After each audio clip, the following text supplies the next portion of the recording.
Hello မင်္ဂလာပါ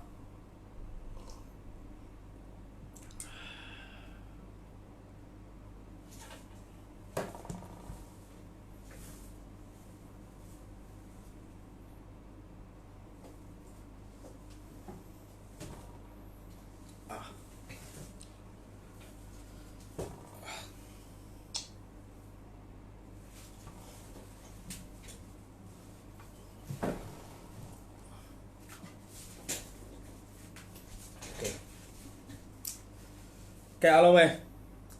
နေ့မှကျွန်တော်တကြံကြတော့မယ်တကြံမနေ့ဖက်အကျိုးလားအကြလားဒီနေ့နေ့ဖက်အကျိုးเนาะတကြံနေ့ဖက်တကြံကိုကျွန်တော်တို့အကျိုးပင်မဲ့လဲခါတိုင်းဒီလိုအချိန်မျိုးဆိုတကြံဆိုလို့ရှိရင်လူတွေပြေးလွှာဈေးဝယ်ခုတော့တကြံကြီးကတိတ်ဆိတ်ငြိမ်သက်ပြီးတော့ကိုယ်တက်ရှင်လာတဲ့တက်တန်းတစ်လျှောက်မှာဒီလောက်ထိတိတ်ဆိတ်တဲ့ကြံဒီတစ်နှစ်ပဲကြော်မှုသေးတယ်အဲ့တော့လူလေးစောက်ရင်တော့ကျွန်တော်ဘေးတင်မေးလို့ရအောင်စီစဉ်ထားတာရှိတယ်အဲ့တော့အခုဘေးတင်ရင်မေးတဲ့အစီအစဉ်ကိုရင်သွားလိုက်မယ်လူများလာပြီဆိုမှတနေ့တာဟောဆောင်ဟောလိုက်မယ်အဲ့ဒါပိုကောင်းတယ်เนาะโอเคအဲ့တော့ကျွန်တော်တို့အခုဘေးတင်မေးဖို့အတွက်ကျွန်တော်ဖုန်းနံပါတ်လေးပေးမယ်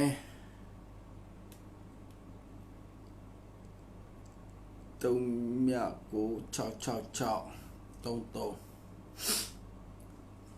43လို့6โอเคအဲ့ဖုန်းကို contact လုပ်ပေးပါโอเคပင်လောက်ထားတာပဲ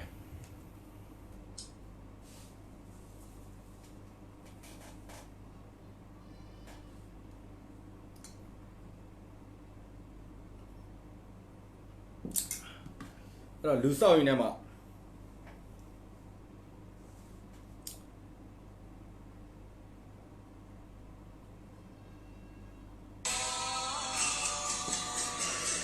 ဖုန်းခေါ်မေးလို့ရပြီနော်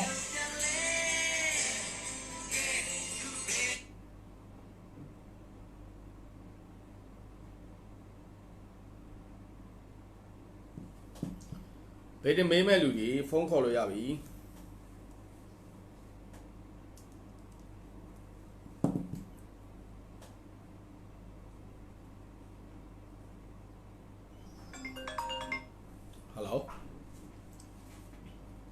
ဟုတ်ကဲ့မင်္ဂလာပါ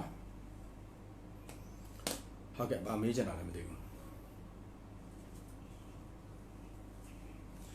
ဆရာမွေးနေတက်ကြလေးပေးပါလားဟိုကလေအင်္ဂလိပ်လိုရမလားမသိဘူး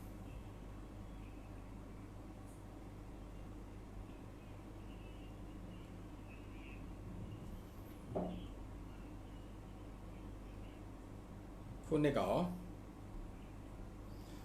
ထောက်တော့မေးချင်တဲ့အကြောင်းအရာကစနေသားလား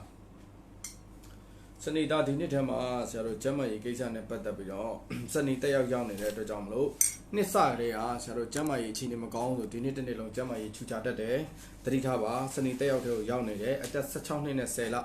ဟုတ်ပြီနော်အသက်18နှစ်ပြည့်ပြီးတော့မှကျမ်းမာရေးအခြေအနေနဲ့အခုတကယ်လို့ဖြစ်နေတယ်ဆိုရင်ပေါ့နော်တက်18နှစ်ကျော်ပြီးတော့မှကျမ်းမာရေးအခြေအနေပြန်လဲပြီးတော့အားကောင်းလာတယ်စေယုံစေကန်ခန်းခဏသွားရတာမျိုးစေးရေရှည်ဆွဲတောက်ရတာမျိုးတွေဒီလိုချိန်ပိုင်းကြမှာတွေ့ကြုံလာနိုင်တယ်တတိထားတင်တယ်ပေါ့နော်ဟိုယောဂတစ်ခုဖြစ်ပြီဆိုရင်တစ်ခေါက်ထဲနဲ့မပြီးဘူးခဏခဏပြန်ပြရတာမျိုးတွေဖြစ်တတ်တယ်တတိထားပါနော်ဟုတ်ကဲ့အဲ့ဆိုဆရာဖုန်းချခွင့်ပြုနော်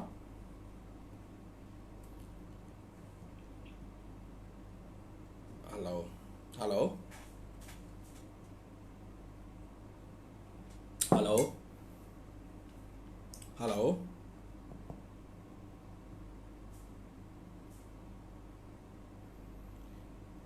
မိုင်တဲရလေစကန်ကောHello Helloဟုတ်ကဲ့ပြောပါဆရာမွေးနေ့တက်ကြလေးပြောပါအောင်အင်္ဂလိပ်လိုပြောပြပါလားဆရာအနှစ်တရာကြည့်တဲ့ဖုန်းနဲ့ဆရာဟိုဟာ live လွှင့်နေလို့ဆရာအနှစ်တရာမရှိဘူးအင်္ဂလိပ်လိုပြောပြပါအဲ့တော့ဘာသိချင်တာဆရာပြော ငွေကြီးကိစ္စနဲ့ပတ်သက်ပြီးပြန်ရနိုင်မရနိုင်သိချင်တာပေါ့နော်ခဏကန်ရနော်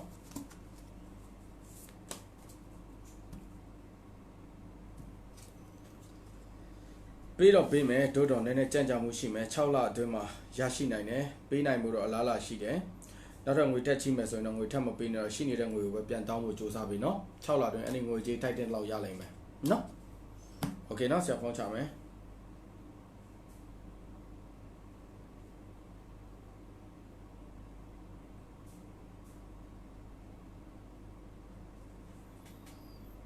ခေါ်လို့ရပြီဟယ်လိုဟုတ်ကဲ့မရှိပါဟုတ်မွေးနေ့တက်ကြပြောပါ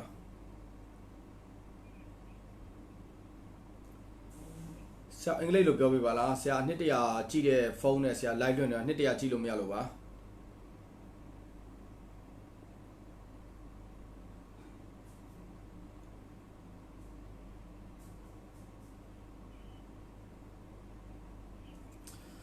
ပါတိချင်တာလားဆိုပြော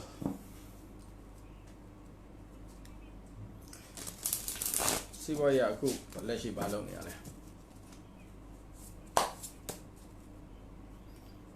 ဟုတ်အဲ့ဒါအခုကတော့နားနေရတာပေါ့ဒီယောဂအိုင်နဲ့ဆိုတော့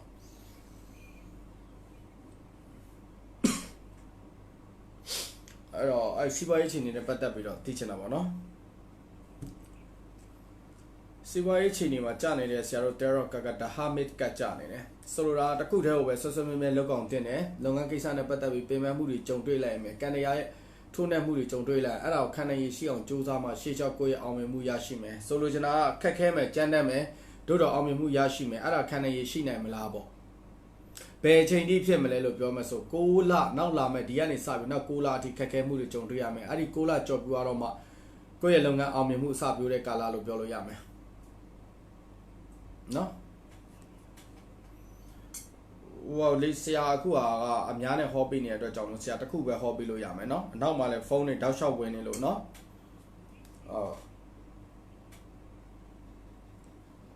ဟယ်လိုအဲ့မင်္ဂလာပါတမီးပြောပါဟုတ်ဆရာနေရာမပြောနဲ့တော့မွေးနေ့တက်ကြွပဲပြောတော့အင်္ဂလိပ်လိုတစ်ချက်ပြောပေးပါလား1981 3လပိုင်း23ရက်နော်တနေ့လာသမီးလားတနေ့လာသမီးဘာသိချင်တာလဲဆရာပြောပေးပါစီးပွားရေးအခုလက်ရှိဘာလုပ်လဲ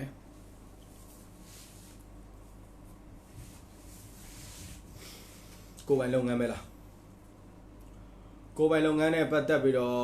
လှုပ်ဆောင်တဲ့အလုပ်တွေမှာဆရာပေတွေမှာဗာမြင်နေရလဲလို့ပြောမယ်ဆိုငွေကြီးကိစ္စနဲ့ပတ်သက်ပြီးတော့ခက်ခဲမှုတွေကြုံတွေ့ရတတ်တယ်လောက်တော့လောက်ငွေဖတ်မတင်မဲနဲ့အရင်ကြီးတစ်ခါလေးကြာရင်ပြန်စိုက်ထုတ်ဖို့အတွက်မှာကိုယ်မှငွေမရှိပဲငွေကျန်သွားတတ်တယ်ဒါကြောင့်မလို့လုပ်ငန်းပြန်လည်ပတ်ဖို့အတွက်ငွေချီရငှားရငွေကြီးကြက်တဲ့တိုင်းတွေ့ကြုံလာနိုင်တဲ့ဒီအချိန်ဒီပိုင်းကမှာဒါကြောင့်မလို့လုပ်ငန်းကိုအလန်းကျယ်အလယ်လက်ပုံစံမျိုးဖြစ်နေတတ်တယ်လို့ပေတွေမှာပြသထားတယ်အဲ့ဒါဟုတ်လားအဲ့တော့ဆရာပြောချင်တာဒီလိုပိုင်းခြားမျိုးမှာလုပ်ငန်းလုပ်တဲ့အခါမှာတည်တည်ချာယူဆိုင်ပြီးလှုပ်ဆောင်တော့ပိုကောင်းလိမ့်မယ်ဘလောက်ပဲလို့ငွေကြီးကိစ္စနဲ့ပတ်သက်ပြီးမပြေလဲတာဖြစ်တတ်တယ်ကိုယ့်ဘက်ကနည်းနည်းလုပ်ရင်ဟိုနည်းနည်းချင်းစီလုပ်ရင်ကုန်တယ်အများကြီးလှောင်ပြီးလုပ်လိုက်တဲ့အခါကျရင်မကုန်တာတွေဘာညာဖြစ်လာနိုင်တယ်ဆိုလိုတာလေဆုံးရှုံးမှုပုံများတတ်တယ်ဒါကြောင့်မလို့နည်းနည်းလေးနဲ့ဖြည်းဖြည်းလေးမှန်မှန်လေးသွားပါတကယ်လို့တရက်တီးရနိုင်မယ်တင်မောတီးရနိုင်မယ်ဆိုတရက်တီးက4လုံးတင်မောတီး1လုံးအဲ့ဒါကိုမြတ်စွာဘုရားကိုမကြလှူပေးပါနော်ပြီးဟုတ်တယ်တင်မောတီတစ်လုံးမကြလှူပေးပါပြီးတော့ဆရာတို့တိမ်ဝင်လန်းတဲခင်းတာမျိုးတို့ဘာလို့လုပ်ပေးပါကိုယ့်ရဲ့စီးပွားရေးပြန်လဲအဆင်ပြေလာပါလိမ့်မယ်နော်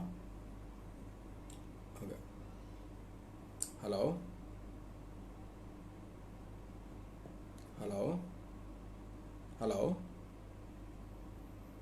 ဟုတ်ကဲ့ပြောပါဆရာမွေးနေ့တက်ကြွရင်ပြောပါမွေးနေ့တက်ကြွရင်ပြောပါတခုပဲမေးလေတခုပဲမေးနောက်ကလူတွေစောင့်နေတယ်နောက်မှမေးတော့နော်ဘေးတင်မေးတဲ့လူတွေကလေဟိုတစ်ချက်လောက်ဟိုခဏလေးနော်သမီး ဆရာ live မှာခဏပြောလိုက်အောင်မေးတယ်မေးတဲ့လူတွေကတခုပဲမေးပေးပါနော်လူအများနဲ့ပြောရတယ်တယောက်တည်းကိုပဲအကြာကြီးမေးတဲ့ခါကျရင်နောက်လူတွေအဆင်မပြေတော့ဘူးပြီးတော့အတက်နိုင်ဆုံးကျွန်တော်အင်္ဂလိပ်မွေးနေ့တက်ခွင့်ပေးပါဘာလဲဆိုတော့ကျွန်တော်ဘေးတင်တွက်တာဒီဘက်ကဟိုဟာနဲ့တွားနေရလို့နော်ဟုတ်ပြောလို့ရပြီပြော83ဆရာကိုလာပြောပါဟာမဟုတ်လေ83ပြီးတပေါင်းပြောလို့မရတော့83ဆို3လပိုင်း4လပိုင်း5လပိုင်းပြောရမှာလေရက်ကော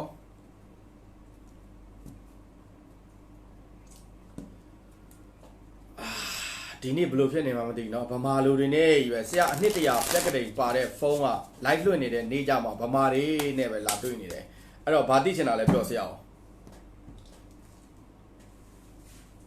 တခုပဲမေးပေးပါနော်ဆရာကိုလူများနဲ့ဟောပေးရတယ်ဆိုတော့အကုန်လုံးမဟောပေးနိုင်ဘူးအဲ့တော့သိချင်တဲ့အကြောင်းအရာတခုပဲပြောပေးပါစီးပွားရေးအခုလက်ရှိပါလို့လည်းမသိဘူးအဲ့တော့အစိုးရဝန်ထမ်းနဲ့ပတ်သက်ပြီးဘာသိချင်တာလဲ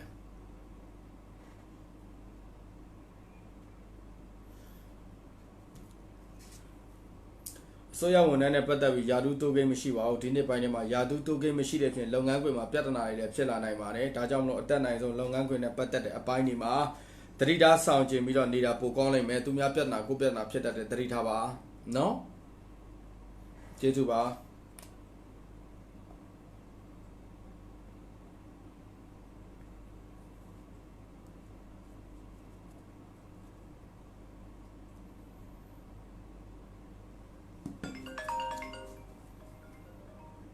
ဟယ်လိုဟုတ်ကဲ့မင်္ဂလာပါခဏလေးနော်22ရက်3လ61ဘာသိချင်တာလဲဘာသိချင်တာလဲဟုတ်တယ်တမီထောင်ကြနိုင်တယ်စနေတက်ရောက်ရေးဖြစ်နေတယ်အချုပ်တယ်မဟုတ်ဘူးတမီအမိတ်ချတဲ့ခါကျရင်ထောင်အနေနဲ့များကြာသွားနိုင်တယ်တမီကံမကောင်းတမီမျိုးသားအချုပ်မှာဝတ်အိတ်နေတဲ့အင်ကြီးဝတ်စားနဲ့ပစိုးနဲ့ကိုသူ့ပြန်ထုတ်ခိုင်းပြီးတမီရေမျောပြီးတမီရဲ့မျိုးသားအသက်နိုင်ဆုံးပေါ့နော်လွတ်မြောက်တော့စုတောင်းပြီးရေမျောပေးလိုက်တမီဆရာရဲ့ဇာတာရမှာတော့တမီမျိုးသားထောင်ကြနိုင်တယ်အချုပ်တယ်မဟုတ်ဘူးတမီဘာအမှုလဲ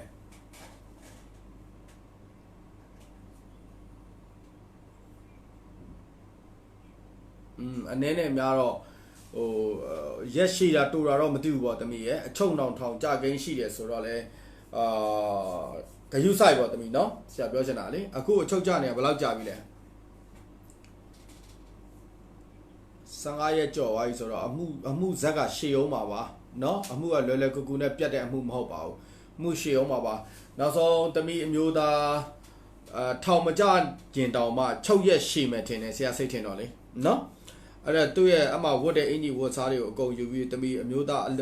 ဒီအချုပ်အနှောင်ကနေအများဆုံးလွတ်မြောက်ပါစေဆိုပြီးရေမျှောလိုက်နော်တမီနော်တစုံသာတမီပစိုးဆိုရင်လည်းပစိုးအင်ကြီးဆိုလည်းအင်ကြီးနော်ရတယ်တမီရတယ်နော်ဟုတ်ပြီတမီဟယ်လိုဟုတ်ကဲ့မင်္ဂလာပါဟုတ်ကဲ့ပြောပါ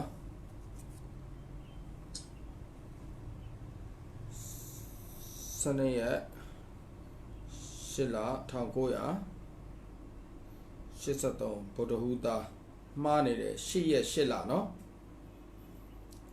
8ရက်8လ83 8ရက်လား73ရက်လား73ရက်73ရက်8လ1983လားမှားနေတယ်စနေသားဖြစ်နေတယ်ဟယ်လိုစနေသားဖြစ်နေအဲ့တော့ဘာသိကျင်တာဆရာပြောပါဦးစီဝါရဲ့ဘာ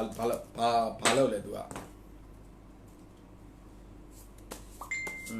ကမောဘာဖြစ်လို့ဒီဖုန်းတွေခေါ်နေရလဲဒုက္ခပါပဲခဏတမီဟယ်လို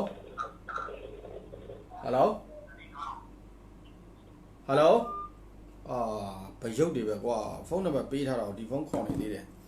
အဲ့တော့စီးပွားရေးနဲ့ပတ်သက်ပြီးသိချင်တာနော်တခုပဲမေးပါနော်ဘယ်ဟာသိချင်တာလဲဆရာကုကတ်ချိုးတော့မယ် စီးပွားရေးကိစ္စနဲ့ပတ်သက်ပြီးတော့ပြောထားဆိုထားတဲ့အလုပ်တွေငွေဝင်လာစရာရှိတဲ့အလုပ်တွေကြံ့ကြာနေတတ်တယ်အလောက်ကဟိုဘယ်လိုကောမလဲရှေ့လျှောက်လားလားလုပ်ငန်းကောင်းဖို့အတွက်မျှော်လင့်ချက်တွေရှိနေရတဲ့သားနဲ့လောက်ခွင့်ကြိုင်ခွင့်မရှိတဲ့အချိန်ဒီပိုင်းခြားဖြစ်နေတယ်မှန်လားမသိဘူးအဲ့ဒါကိုဆရာတို့တေးသေးချာချာလုပ်ယူရင်အောင်မြင်လိမ့်မယ်တို့တော့အရန်ကိုဟိုဘယ်လိုကောမလဲလိုချင်တက်မှတ်မှုအရန်လိုချင်တက်မှတ်မှုနဲ့အလုပ်လျှောက်တာအလုပ်လုပ်တာတွေတိတ်မလုပ်ပါနဲ့ပုံမှန်သူ့ရဲ့ဖြစ်ပေါ်ဟယ်လိုပုံမှန်သူ့ရဲ့ဖြစ်ပေါ်နေတဲ့အနေအထားတိုင်းအောင်ပဲသုံးသပ်ပြီးတော့လုပ်ပါအောင်မြင်လာနိုင်တဲ့အလားအလာရှိတယ်ရှေ့လျှောက်လည်းအောင်မြင်မှုအတွက်အခွင့်အရေးတွေမြင်နေရပြီတွေ့နေရပြီကိုယ်အနေနဲ့အဲ့အခွင့်အရေးကိုပိုင်နိုင်တဲ့အသုံးချဖို့ပဲလိုတော့တယ်ဆိုလိုတာကွာထမင်းရှိနေပြီအဲ့ထမင်းစားတတ်မှာပဲဗိုက်ထဲရောက်မှာလေဟုတ်တယ်မလားဆရာပြောတာဆရာပြောချင်တာအခုအနေထားထမင်းရရှိနေပြီကိုစားတတ်ဖို့အရေးကြီးတယ်ဆရာကန်ကောင်းပြီလို့ပြောရင်လည်းကိုယ့်အကိုဇွတ်ကန်ကောင်းတာမဟုတ်ကိုယ့်အကိုလုံးမကန်ကောင်းမယ်လို့ဆိုတော့ဟုတ်တယ်မလားကန်တရားရတော့အကျိုးပေးနေပြီဖိလုပ်တင်တယ်နော်ဟုတ်ကဲ့ကျေးဇူးပါဟ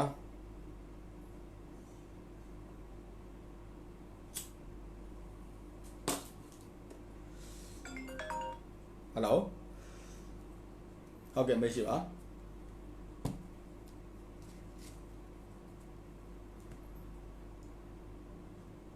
81ကလေလာရဲ့ပြောပြပါအောင်ဆရာလာရဲ့ပြောပြပါအောင်28ရက်10လ1981ကျမ်းမာရေးဗုဒ္ဓဟူးသမီးလားဗုဒ္ဓဟူးကျမ်းမာရေးဗုဒ္ဓဟူးရဲ့ကျမ်းမာရေးကနှိမ့်ပြလာမိနေသမီးရောကအနာဟောင်းဖြစ်နေရလားအခုကယောဂအဟောင်းဖောက်လဲဖောက်ပြန်ဖြစ်တာလားဘယ်လိုဖြစ်တာလဲဒီမှာတော့ကျမ်းမာရေးအခြေအနေနဲ့ပတ်သက်ပြီးတော့နည်းနည်းတိတ်ကန်ကောင်းတဲ့ထက်မှာတော့မပါဘူးကျမ်းမာရေးညံ့တယ်လို့ပြသထားတယ်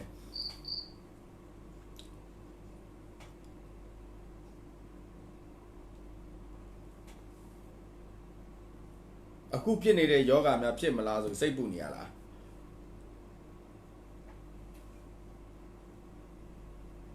ဆရာပြောမယ်အခုလေကာယကံရှင်ကိုဒုက္ခအပေးနိုင်ဆုံးယောဂကာယကံရှင်အရင်ဖြစ်ခဲ့တော့အရင်တုန်းကဖြစ်ခဲ့ဘူးတဲ့ယောဂမျိုးဒါမှမဟုတ်ကာယကံရှင်မှာကိုယ်ထဲမှာရှိနေတဲ့ယောဂအဟောင်းဖောက်လဲဖောက်ပြန်ဖြစ်ပြီးတော့ပဲယောဂကိစ္စနဲ့ပတ်သက်ပြီးတော့စိုးရိမ်နိုင်ပွဲရှိတယ်သိလားဆရာပြောတာလေအဲ့တော့အခုဖြစ်နေတဲ့ယောဂကိုအရင်ဖြစ်တဲ့ယောဂမဟုတ်ကိုငကိုတည်းကရှိနေတဲ့ယောဂအခမ်းမဟုတ်ဘူးဆိုတိတ်ဆိတ်မပူနဲ့ပုံမှန်စေးတိုးစေးတောက်လေးလုံရင်ပျောက်တယ်တိတ်ဆိတ်မပူနဲ့ဆရာပြောချင်တာဒါပေမဲ့ယောဂအခမ်းဖြစ်နေတယ်အရင်တော့ကိုဖြစ်ခဲ့တဲ့ယောဂပြန်ဖြစ်တယ်ဆိုရင်တော့သတိထားတိတိကျကျကုသဖို့အတွက်တော့လိုအပ်တယ်တဘောပေါ်လာမလို့ဆရာပြောတဲ့အတိတ်ပဲကိုလေဟုတ်ပြီနော်အခုကယောဂအတစ်လားအရင်ဖြစ်တော့ကယောဂလည်းယောဂအခမ်းလားအဲ့ဆိုတိတ်စိတ်မပူနဲ့ဖြစ်တော့ဖြစ်မယ်ကျမ်းမာရေးကညံ့နေတဲ့အတွက်ကြောင့်ကျမ်းမာရေးနည်းနည်းတော့ညံ့တယ်ဒါဆိုယောဂအတစ်ဆိုရင်ကုရင်ပျောက်တယ်တိတ်စိတ်မပူနဲ့နော်စေတုစေတောက်တိတ်ကျပုံမှန်လုပ်လိုက်ရင်ပျောက်သွားမယ်โอเคဟုတ်ပြီဟယ်လိုဟယ်လိုဟယ်လိုဟယ်လိုဟယ်လိုဟုတ်ကဲ့ပြောပါ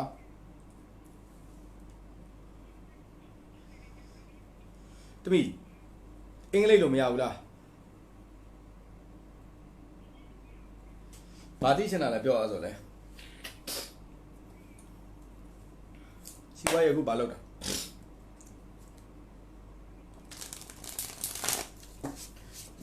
တမီးအလုပ်ပိတ်ထားတယ်ဆိုအလုပ်ဖွင့်ရင်အလုပ်ပြန်ရမှာမဟုတ်ဘူးလားအဲ့တော့စီးပွားရေးတမီးကဘာသိချင်တာလဲပြောအလောက်ကတမီးတယောက်တည်းအစင်မပြေတာမဟုတ်ဘူးလေတကဘာလုံးအလုပ်ပိတ်ထားတဲ့အတွက်ကြောင့်တကဘာလုံးကနားနေရဆရာတော်နားနေရတယ်ဆိုတော့ဟိုတမီးအခုဘာအကြောင်းအရာကိုသိချင်တာလဲအလောက်ကတော့တမီးပြန်ဖွင့်တော့တမီးလည်းအလုပ်ရမှာပဲလေဆရာပြောတာတမီးရှေ့လျှောက်အလုပ်ရဲ့ကန်ကြမှာသိချင်တာလားအခုလက်ရှိအလောက်ကတော့တမီးတယောက်တည်းနားရတာမဟုတ်အကုန်လုံးနားနေရတယ်ဆိုတော့အဲ့ဒါကိုတွက်နေလဲဘာမှမထူဘူးဟုတ်တယ်မလားဆရာပြောတာ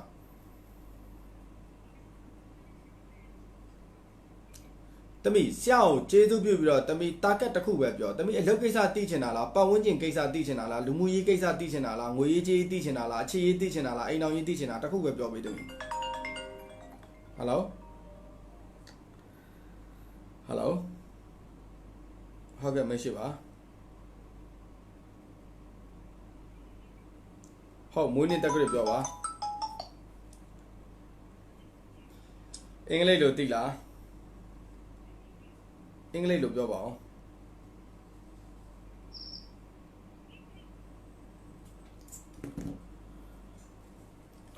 တမီအင်္ဂလိပ်ခုနှစ်က1300မဟုတ်1900နဲ့စတာတမီရပြီဒီလောက်ဆိုဆရာနားလည်ပြီတမီဘာသိချင်တာလဲဆရာကိုပြော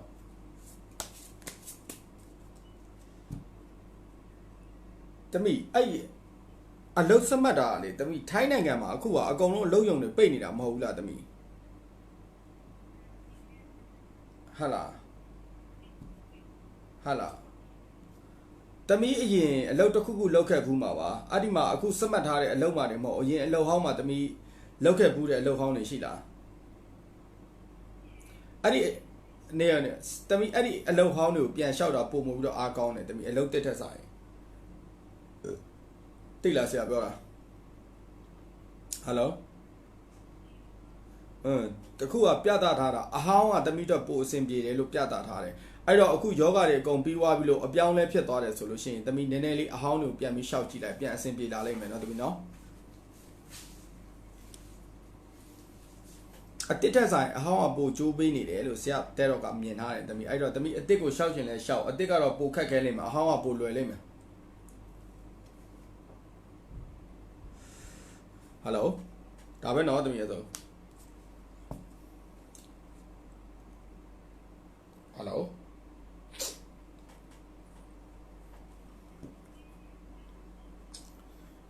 မွေးနေ့တက်ကြပြပါဦးတရား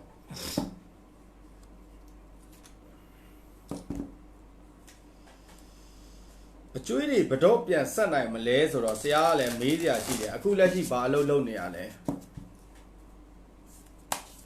16တာအကျွေးတွေကဘယ်လောက်များလို့လဲ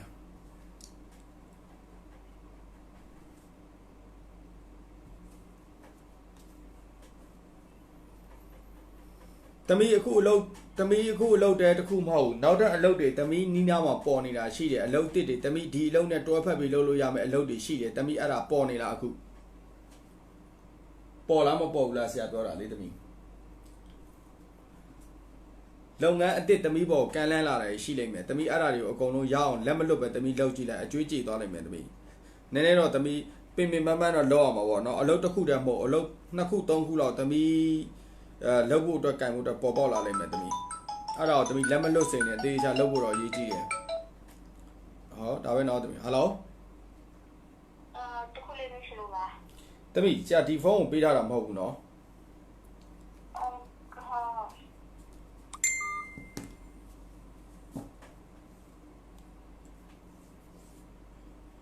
ကဲဒီတယောက်ပြီးရင်တော့ကျွန်တော်တို့တနေ့တာဟောစမ်းသွားလိုက်အောင်နော်ဟယ်လိုဟုတ်ကဲ့မရှိပါဘေးတင်ဟောတဲ့လူဖုန်းကြီးခေါ်နေပြီးတော့ဘေးတင်ဟောတဲ့လူလားဆိုတော့ဘယ်လိုပြောမဟုတ်ရုပ်ရှင်ရိုက်တဲ့လူအမွေးနေ့တက်ကြပြောစရာအောင်22ရက်20ရက်2လ1992ဟုတ်ပြီတမီဘာသိချင်တာကြာတာပရိသမီလားစီးပွားရေးအခုလက်ရှိဘာလုပ်လဲမုတ်ရောင်းတယ်ဆိုတော့စီးပွားရေးကဒီနေ့ပိုင်းခြားနဲ့ပတ်သက်ပြီးတော့ငွေကြီးကိစ္စခက်ခဲမှုကြုံတွေ့လိုက်မယ်ဒီမုတ်ဆိုင်ကအရင်ထက်မတိုးတက်လာပဲဆုတ်ယုတ်လာတာတွေ့ကြုံလာလိမ့်မယ်တခါလေကြာရင်ငွေကြီးအကျက်တဲတစ်ခုခုကြုံတွေ့လာရမယ်လုပ်ငန်းကိစ္စနဲ့ပတ်သက်ပြီးတော့ပြောချင်တာတော့ကိုယ်ပိုင်လုပ်ငန်းနဲ့ပတ်သက်ပြီးတော့အားနည်းနေတဲ့ချိန်ပိုင်းခြားတစ်ခုဖြစ်တယ်ကိုယ့်ရဲ့စိတ်မှာလည်းစိတ်ညစ်စရာစိတ်ရှုပ်စရာတွေရှုပ်ထွေးနေရတဲ့အတွက်ကြောင့်လုပ်ငန်းကိုစိတ်ပြည့်ပြည့်ဝမရောက်ဘူးလို့ပြသထားတယ်ဟုတ်လားအဲ့တော့လုပ်ငန်းကိုတည်တည်ချာချာကောင်းမွန်ပြန်လုပ်ပါအဆင်ပြေလာလိမ့်မယ်လုပ်ငန်းတွေကိုစိတ်ပြန်ထည့်ပါစိတ်လီနေတယ်မှတ်လားအဲ့စိတ်လီနေတာကိုခဏလေးဘေးဘက်တာလောလောဆယ်အလုပ်လုပ်မှဆရာတို့ပတ်စံရမှာဟုတ်တယ်မှတ်လားနော်အဲ့တော့အလုပ်ကိုတည်တည်ချာချာလေးဆရာတို့လုပ်ဖို့အတွက်လိုအပ်နေပြီနော်လုပ်ပါလို့ဆရာအနေနဲ့တိုက်တွန်းချင်တယ်အောင်မြင်နိုင်တယ်အလုပ်ပေါ်ကိုစိတ်ပါလက်ပါနဲ့ပြန်လုပ်ပါအဆင်ပြေလာနိုင်တယ်နော်โอเคနော်ဆရာဖုန်းချပြီနော်အေးဟုတ်โอเคပါကျွန်တော်တို့တနေ့တာဟောစမ်းလေးစဟောလိုက်အောင်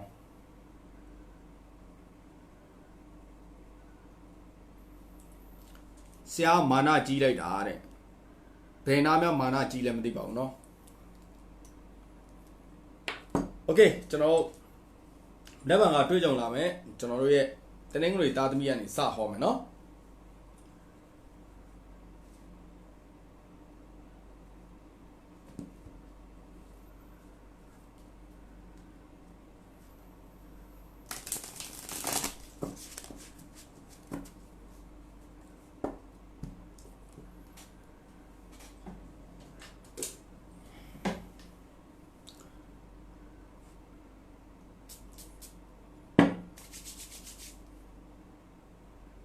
မနေ့ကကျွန်တော်တို့တနင်္ဂနွေသားသမီးတွေကြုံတွေ့လာမယ်တနေ့တာကံကြမ္မာဖြစ်ပါတယ်အဲ့တော့မနေ့ကတနင်္ဂနွေသားသမီးတွေဟာကျွန်တော်လုပ်ငန်းကိစ္စနဲ့ပတ်သက်ပြီးဆုံးရှုံးနေတာမှုတွေကြုံတွေ့လာနိုင်တယ်လုပ်ငန်းကိစ္စနဲ့ပတ်သက်ပြီးအတိုက်ခံတွေကြုံတွေ့လာနိုင်တယ်အလုပ်လုပ်တဲ့အခါမှာဆုံးရှုံးမှုကိုပုံပို့ပြီးတော့ဥတီသွားနေတဲ့နေ့တစ်နေ့ဖြစ်တဲ့အတွက်ကြောင့်မလို့ကျွန်တော်တို့အစရရတနင်္ဂနွေသားသမီးတွေအလုပ်လုပ်တာသတိထားဆင်ခြင်ပြီးလှုပ်ဆောင်တာပုံပို့ပြီးတော့ကောင်းမွန်လိမ့်မယ်လို့ကျွန်တော်အနေနဲ့သုံးသပ်ပြီးဟောကြားပေးခြင်းနဲ့ဆက်လက်ပြီးတော့ကျွန်တော်တို့တနင်္ဂနွေသားသမီးတွေငွေကြေးကိစ္စနဲ့ပတ်သက်ပြီးငွေကြေးအပေးယူငွေကြေးကိစ္စနဲ့ပတ်သက်ပြီးပြုလုပ်ထားတဲ့အလုပ်တွေလွဲချော်မှုတွေကြုံတွေ့ရတတ်တယ်ငွေကြေးကိစ္စနဲ့ပတ်သက်ပြီးဆွဆွဲပြောဆိုခံထိရတာတွေအထင်လွဲတာတွေကြုံတွေ့လာမယ်အချိန်ပိုင်းခြားတစ်ခုဖြစ်ပါတယ်ဆက်လက်ပြီးတော့ကျွန်တော်တနင်္ဂနွေသားသမီးတွေကြုံတွေ့လာမယ်ကျွန်တော်ကျမကြီးအခြေအနေနဲ့ပတ်သက်ပြီးဟောကြားပေးချင်ပါတယ်ကျမကြီးအခြေအနေမှာတော့တနင်္ဂနွေသားသမီးတွေကကျွန်တော်တို့လက်ထိခိုက်ဒဏ်ရာရတာမျိုးလက်နဲ့တစ်ခုစောင့်မိတာမျိုးဖြစ်ရုံကလွယ်ပြီးကြံတဲ့ကြီးမား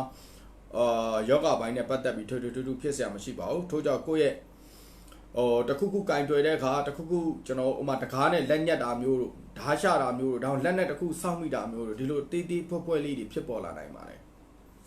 ဆက်လက်ပြီးတနင်္ဂနွေသားသမီးတွေကျွန်တော်တို့အခြေကိစ္စနဲ့ပတ်သက်ပြီးတော့ချစ်သူစီကနေတစ်ဆင့်ဝမ်းသာစရာသတင်းစကားတွေချစ်သူစီကနေပျော်ရွှင်မှုတွေကိုယ့်ရဲ့အခြေကိစ္စနဲ့ပတ်သက်ပြီးမပြေလည်နေတဲ့တနင်္ဂနွေသားသမီးတွေဟာပြေလည်ဖို့အတွက်ကိုဥတည်ပြီးသွားနေတဲ့အချိန်ပိုင်းခြားတစ်ခုဖြစ်တယ်။ဒါကြောင့်မနက်ဖြန်ကျွန်တော်တို့အခြေကိစ္စနဲ့ပတ်သက်ပြီးအဆင်ပြေချောမွေ့မှုရရှိမယ်လို့သုံးသပ်ပြီးဟောကြားပေးချင်ပါတယ်။ဆက်လက်ပြီးတော့ကျွန်တော်တို့အိမ်တော်ရေးကိစ္စနဲ့ပတ်သက်ပြီးတော့ကိုယ့်ရဲ့မိဘကိုယ့်ရဲ့ဆရာသမားတွေရဲ့ကိုယ့်ရဲ့ဆုံးမဩဝါဒစိတ်ပူခြင်းကိုယ့်ရဲ့မိဘကိုစိတ်ပူပြီးဆုံးမတာဒါမှမဟုတ်လို့ရှိရင်စိတ်ပူပြီးတော့တွန်တင်တာတွေကြားနာရမယ့်အချိန်ပိုင်းခြားတစ်ခုဖြစ်တယ်လူကြီးမိဘရဲ့ဆုံးမဩဝါဒခံရမယ့်အချိန်ပိုင်းခြားတစ်ခုဖြစ်တယ်ပြီးတော့ကိုလှုပ်တဲ့အလုပ်တစ်ခုကိုကို့အမေနဲ့အတိုက်ခံဖြစ်ပြီးလောက်ရတတ်တယ်ဥပမာအလုပ်တစ်ခုလုပ်မယ်အမေတဘောမတူလို့မလုပ်ရတာမျိုးတွေဒါမှမဟုတ်ကိုရောက်ခမကိုရောက်ခတိဒီလိုအထက်လူကြီးတူဦးတယောက်တဘောတူညီမှုမရတဲ့အတွက်ကြောင့်ကိုလောက်ဆောင်မဲ့အလုပ်တွေမှာနောက်ဆုတ်လိုက်ရတာမျိုးဒါမှမဟုတ်အတိုက်ခံပြောတာမျိုးတွေတွေ့ကြုံလာမဲ့အချိန်ပိုင်းခြားတစ်ခုလည်းဖြစ်ပါတယ်ဆက်လက်ပြီးရုံးဝင်တဲ့အစိုးရဝန်ထမ်းတွေကအထက်လူကြီးတွေနဲ့ကျွန်တော်အစင်မပြေမှုတွေပေါ်တတ်တယ်အထက်လူကြီးတွေနဲ့ကျွန်တော်စိတ်တဘောသားချင်းကွဲလဲမှုတွေဖြစ်ပေါ်တတ်တဲ့အချိန်ပိုင်းခြားတစ်ခုဖြစ်ပါတယ်ဆက်လက်ပြီးတော့ကျွန်တော်တနင်္လာသားသမီးရဲ့ကံဒီမှာဆက်သွားအောင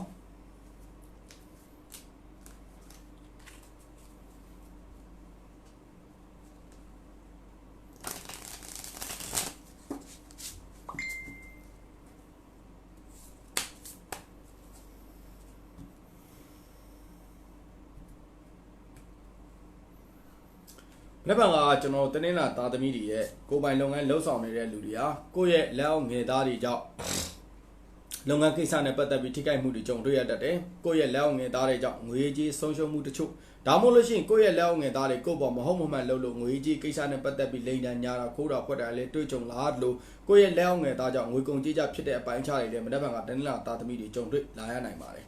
ငွေကြေးကိစ္စနဲ့ပတ်သက်ပြီးပင်ပန်းမှုကြုံတွေ့ရတတ်တယ်ငွေကြေးကိစ္စနဲ့ပတ်သက်ပြီးလိုတာမရရတာမလို့ဖြစ်တတ်တယ်လိုတာမရရတာမလို့ဆိုတော့ကိုယ့်ရဲ့လုပ်ရဲ့ကိုယ့်ရဲ့ဆုံးဖြတ်ချက်နဲ့လှုပ်ဆောင်လာတဲ့အလုပ်တွေကလွယ်မဖြစ်တတ်တယ်မထင်မှတ်ထားပဲနဲ့တော့ငွေကြေးကိုမထင်မှတ်ထားတဲ့နေရာနဲ့စင်ငွေဝင်လာကိန်းတော့ရှိတယ်ဒါပေမဲ့မနေ့ကကိုဆုံးဖြတ်လိုက်တဲ့အလုပ်ကိုလှုပ်လိုက်တဲ့အလုပ်ပေါ်မှာတော့ငွေကြေးဝင်လာဖို့အတွက်ခွင့်လန်းနေပါတယ်တစ်ဖက်တစ်လမ်းကနေတခြားတော့တနေရာနေတာငွေကြေးဝင်လာကောင်းဝင်လာပါလိမ့်မယ်ကိုယ့်ဘက်ကဘလောက်ပဲစူးစမ်းမနေ့ကငွေရနိုင်မှုအခွင့်လန်းနည်းနည်းလေးအားနည်းနေတဲ့အတွက်ကြောင့်မလို့စိတ်မရှိတာငွေကြေးကိစ္စနဲ့ပတ်သက်ပြီးတော့ဒေါသထွက်တာတွေတွေးကြုံလာမယ်အချိန်ပိုင်းကြတစ်ခုလည်းဖြစ်ပါတယ်ဆက်လက်ပြီးတော့ကျွန်တော်တွေးကြုံလာမယ်ကျမရဲ့အခြေအနေနဲ့ပတ်သက်ပြီးဟောကြားပေးချင်တာတော့ကျွန်တော်တနင်္လာသားသမီးတွေဟာမနေ့ကကျွန်တော်တို့ကြုံတွေ့လာမယ်ကျမကြီးကတော့ကျွန်တော်တို့အေးမိတာနှာစီးတာဖြစ်တတ်တယ်သတိထားပါရေချိုးမှားတာအထူးသဖြင့်ကျွန်တော်တို့အမျိုးသမီးတွေကိုအဓိကဦးစားထားပြီးပြောချင်ပါတယ်မနေ့ကကျွန်တော်သပင်ရှည်နဲ့ခေါင်းလျှော်တဲ့အခါမှာသပင်ကမချောက်တဲ့အခါကျနှာစီးတာစသဖြင့်အေးပတ်တာခေါင်းထိုးခေါင်းကိုက်ဖြစ်တာခေါင်းလျှော်ပြီးချင်းနေပူတဲ့ထွက်လိုက်လို့ကျွန်တော်တို့မူးမော်တာမျိုးတွေဒီလိုမျိုးအနေချင်းလေးတွေဖြစ်ပေါ်တတ်ပါတယ်သတိထားပါ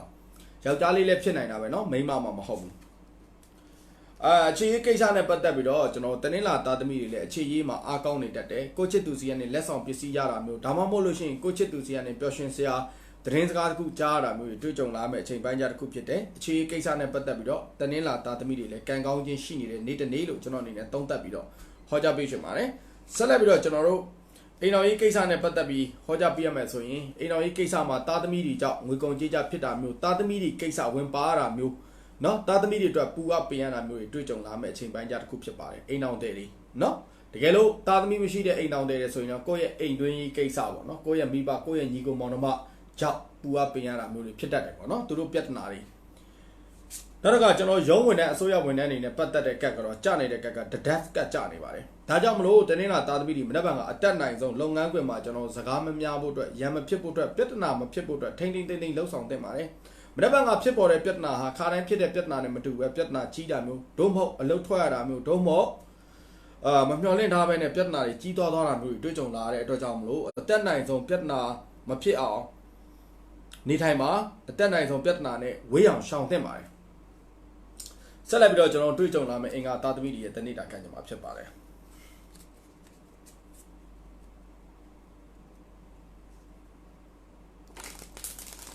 ်ဟုတ်ကဲ့ကျွန်တော်အကုန်ပြောပေးပါမယ်เนาะအခုတော့ကျွန်တော်အင်္ဂါသားသမီးပြီးသွားလို့ရှိရင်ကျွန်တော်တို့ဟိုပါပေါ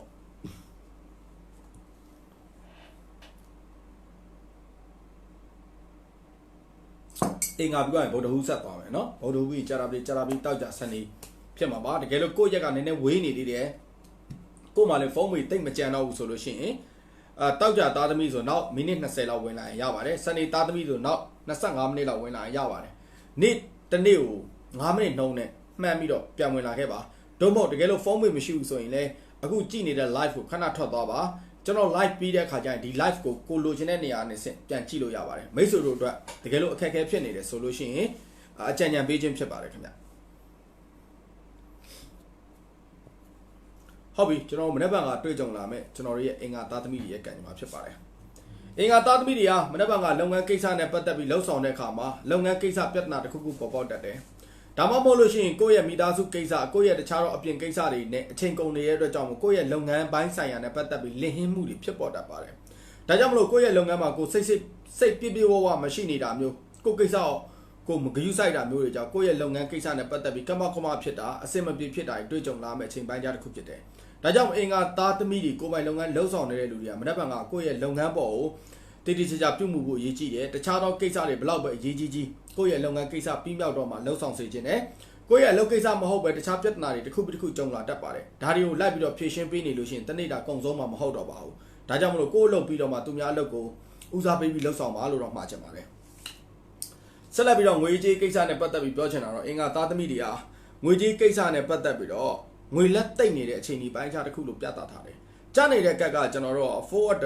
ဟိုပါပေါ့ဓာလေးချောင်းကတ်ကြားနေဒီဓာလေးချောင်းရဲ့နမိတ်ကတေဆုံးသွားတဲ့လူတစ်ယောက်ရဲ့ဇာဗနာကိုဖော်ပြထားခြင်းဖြစ်ပါတယ်။ဒါကြောင့်မလို့ငွေကြေးကိစ္စနဲ့ပတ်သက်ပြီးဆုံးရှုံးနိုင်တယ်လို့ဖော်ပြထားခြင်းဖြစ်ပါတယ်။နောက်တစ်ခါငွေကြေးကိစ္စနဲ့ပတ်သက်ပြီးလက်သိမ့်တယ်လို့ဖော်ပြထားခြင်းဟာတေဆုံးနေတဲ့လူတစ်ယောက်ဖြစ်တဲ့အတွက်ကြောင့်ငွေကြေးဟာပြန်လည်ပြီးတော့ရှင်းတန်းနိုင်စရာအကြောင်းမရှိပါဘူး။ဒါကြောင့်မလို့ငွေဟ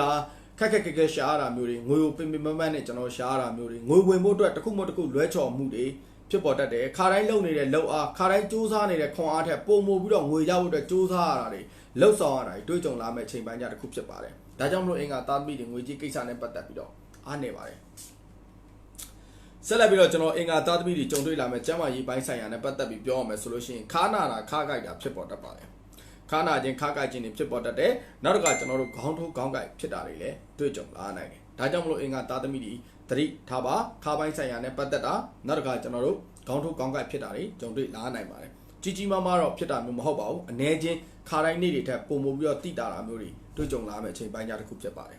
ဆက်လက်ပြီးတော့ကျွန်တော်အင်္ဂါသားသမီးတွေကြုံတွေ့လာမယ့်အခြေအနေဖြစ်ပါတယ်ကိုယ့်ရဲ့ချစ်သူနေထိုင်မကောင်းဖြစ်တာမိမိကိုယ်တိုင်နေထိုင်မကောင်းဖြစ်တာချစ်သူနှစ်ဦးမှာတယောက်မဟုတ်တယောက်ကျွန်တော်စိတ်မကြည်မလင်ဖြစ်တာကိုယ့်ရဲ့ချစ်သူရဲ့မိသားစုရေးရာကိုယ့်ရဲ့မိသားစုရေးရာတွေဟာကိုယ့်ရဲ့အခြေရေးမှာအနှောက်အယှက်တိုက်ခတ်ဖြစ်လာတာမျိုးတွေကြုံတွေ့လာနိုင်တယ်။ဒါကြောင့်မလို့သူ့ဘက်ကသူ့ရဲ့မိသားစုအခြေအနေကိုယ့်ဘက်ကကိုယ့်ရဲ့မိသားစုအခြေအနေအတက်နိုင်ဆုံးမပြောဆိုမိဖို့အတွက်လိုအပ်တယ်။နောက်တစ်ခါနှစ်ဦးနှစ်ဖက်မှာလည်းကျွန်တော်တို့ကျမ်းမာရေးညံ့တာမျိုးစိတ်မပျော်ရွှင်ရတာမျိုးတစ်ခုခုစိတ်ညစ်ပူပန်နေရတဲ့အပိုင်းခြားတွေကြောင့်ကျွန်တော်တို့မနေ့ကကြော်ပြရမယ်အခြေကိစ္စမှာအနှဲငယ်တော့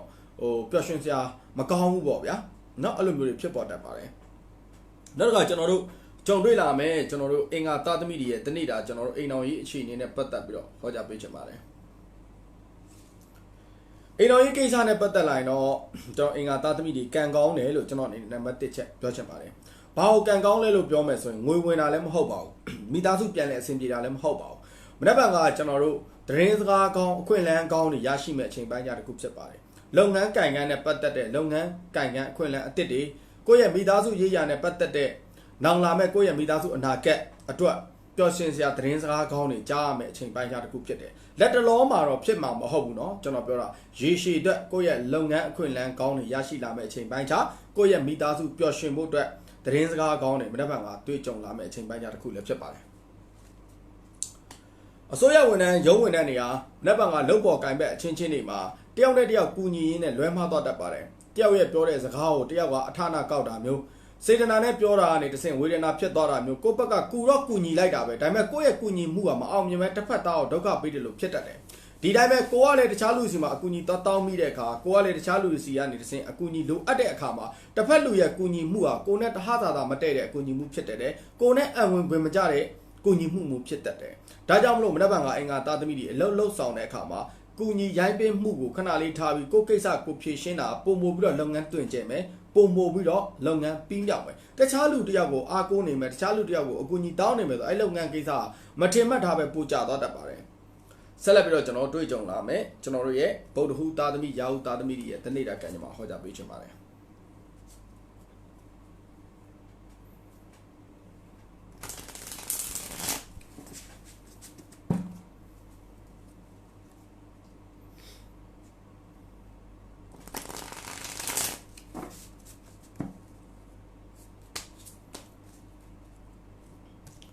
်လက်ပါကကျွန်တော်ကြုံတွေ့လာမယ်ဗုဒ္ဓဟူသားသမီးရာဟုသားသမီးတွေရဲ့တနေ့တာကံကြမ္မာဖြစ်ပါတယ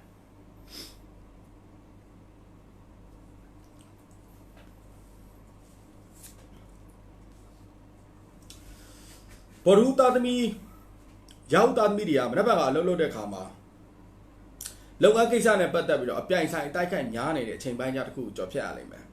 ကိုယ့်ရဲ့ပြိုင်ဘက်တွေကိုယ့်ရဲ့လုပ်ငန်းပေါ်မနာလိုဝန်တိုတဲ့လူတွေကိုယ့်ရဲ့လုပ်ငန်းကိုတပုတ်လေလွင့်ပြောဆိုတဲ့လူတွေနဲ့ကိုယ့်ရဲ့လုပ်ငန်းကို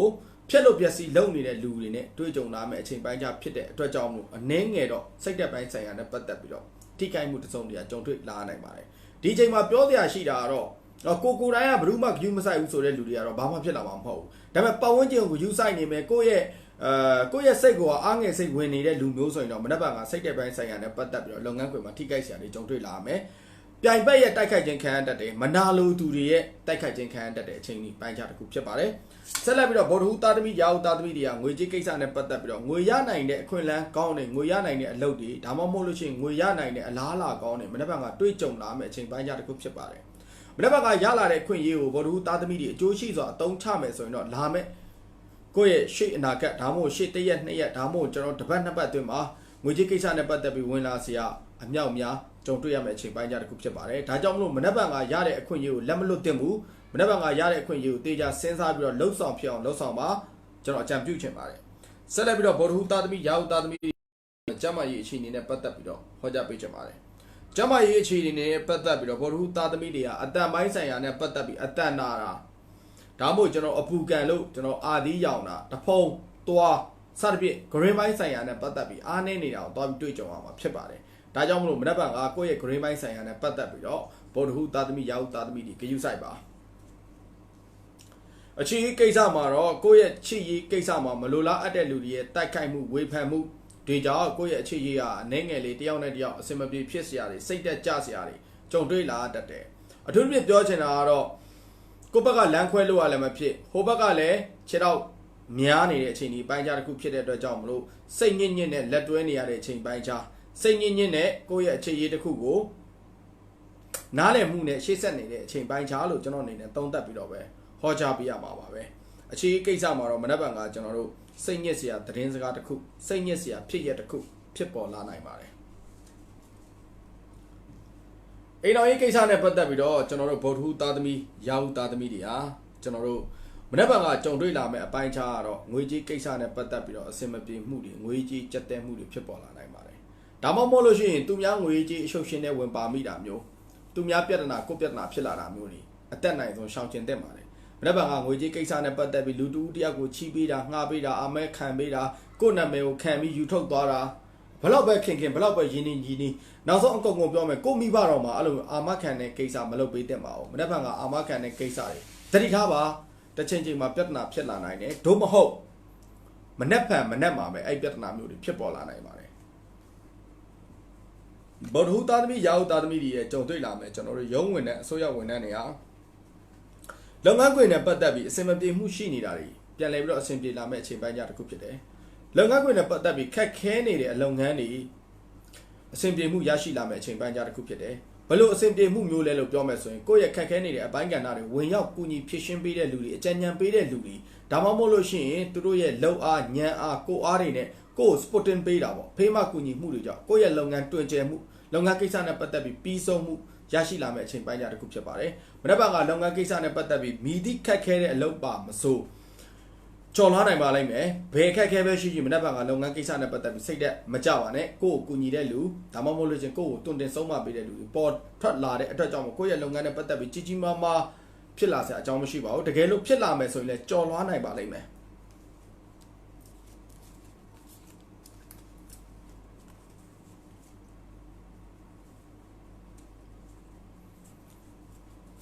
ကျွန်တော်မနေ့ကဘောဓုသားသမီး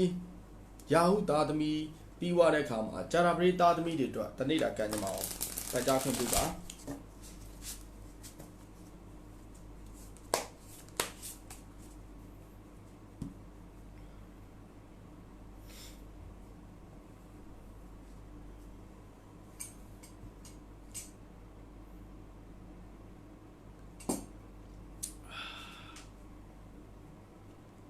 နောက်ပါကျွန်တော်ဂျာရာပရိသားသမီးတွေတွေ့ကြုံလာမဲ့တနေ့တာကျွန်တော်တို့ရဲ့ကိုယ်ပိုင်လုပ်ငန်းလှုပ်ဆောင်နေတဲ့လူတွေဟာလုပ်ငန်းအရင်းနှီးမြှုပ်နှံမှုမှားတာတွေတွေ့ကြုံလာမဲ့ချိန်ပိုင်းကြတစ်ခုဖြစ်ပါတယ်။ဒါကြောင့်မလို့ကိုယ်ပိုင်လုပ်ငန်းလှုပ်ဆောင်နေတဲ့လူတွေမနေ့ကလုပ်ငန်းကိစ္စနဲ့ပတ်သက်ပြီးရင်းနှီးမြှုပ်နှံမှုလုပ်တော့မယ်။ကုန်ပစ္စည်းတွေဝယ်ချမ်းတော့မယ်ဆိုလို့ရှိရင်တတိထားတင်ပါတယ်စဉ်းစားတင်ပါတယ်ကိုယ့်အတွက်ကိုက်ညီလားမကိုက်ညီလားဒါအဆင်ပြေလားမပြေလားစသဖြင့်တည်တည်ချာချာစဉ်းစားသုံးသပ်ပြီးတော့မှလှုပ်ဆောင်တာပုံမကောင်းမွန်ပါလိမ့်မယ်။ဘာလို့အဲ့လိုမျိုးပြောရလဲဆိုမနေ့ကကျွန်တော်တို့ဂျာရာပရိသားသမီးတွေဟာလုပ်ငန်းကိစ္စနဲ့ပတ်သက်ပြီးအယောင်မှားအဝယ်မှားဖြစ်တတ်တယ်။ဒါကြောင့်မလို့ရင်းနှီးမြှုပ်နှံမှုအသစ်ပြုလုပ်မဲ့အပိုင်းတွေရှိနေမယ်။ဒါမှမဟုတ်ငွေပေးချေမဲ့အပိုင်းတွေရှိနေမယ်ဆိုရင်နည်းနည်းလေးငဲ့ဆိုင်ပါလို့ကျွန်တော်အနေနဲ့အကြံပြုချင်ပါတယ်။ဆက်လက်ပြီးတော့ငွေကြေးကိစ္စမှာကျွန်တော်ထင်ထားတဲ့အတိုင်းပဲကြနေတဲ့ကတ်က the desk ကတ်ကြနေတယ်။တိမ်မင်းကတ်ပေါ်ပြတဲ့အတွက်ကြောင့်ငွေကြေးဆုံးရှုံးမှုတွေပေါ်ပေါက်တတ်တယ်။တခုခိုးတာပတ်စံကြပြောက်တာနေရာထားမှားတာတန်မိုးကြီးပစ္စည်းပြောက်တာဒါမှမဟုတ်လို့ရှိရင်ကိုသုံးဆွဲနေတဲ့ပစ္စည်းတွေကနေပြီးကျွန်တော်တို့ပြက်စီးပြီးပြန်ပြင်ရတာတွေ့ကြုံလာမယ့်ချိန်ပိုင်းကြတစ်ခုဖြစ်ပါတယ်ဘလို့ပဲဖြစ်ပါကြာတာပတိတာသမီတွေကမနက်ဖြန်ကငွေကြေးကိစ္စနဲ့ပတ်သက်ပြီးတော့ကန်ညက်နေပါတယ်တတိထားပါနက်ဖြန်ကကြုံတွေ့လာမယ့်ကျွန်တော်တို့နက်ဖြန်ကကျွန်တော်တို့ကြုံတွေ့လာမယ့်တနေ့တာကျမကြီးကိစ္စနဲ့ပတ်သက်ပြီးတော့ဟောကြားပေးချင်ပါတယ်ကျမကြီးကိစ္စမှာလည်းဂျာရာပရိသားသမီးတွေဟာအနေငယ်ကျမကြီးအားနေနေအောင်တွားပြီးတော့တွေ့ရတယ်ခန္ဓာကိုယ်ဘိုင်းနဲ့ပတ်သက်ပြီးတော့ဖြစ်တည်မှုမရှိပေမဲ့လည်းစိတ်ပိုင်းနဲ့ပတ်သက်ပြီးတော့စိတ် depression ကြတာမျိုးစိတ်ပူပန်ရတာမျိုးဒါမှမဟုတ်ရှင်တစ်ခုခုကိုကျွန်တော်တို့စွန့်ရင်ပူပန်မှုနဲ့တဏှိကုံသွားနေတာမျိုးစိတ်သက်ပိုင်းဆိုင်ရာနဲ့ပတ်သက်ပြီးကြဆင်းမှုတွေစိတ်သက်ပိုင်းဆိုင်ရာမပျော်ရွှင်မှုတွေတွေ့ကြုံလာမယ့်အချိန်ပိုင်းတစ်ခုလည်းဖြစ်ပါတယ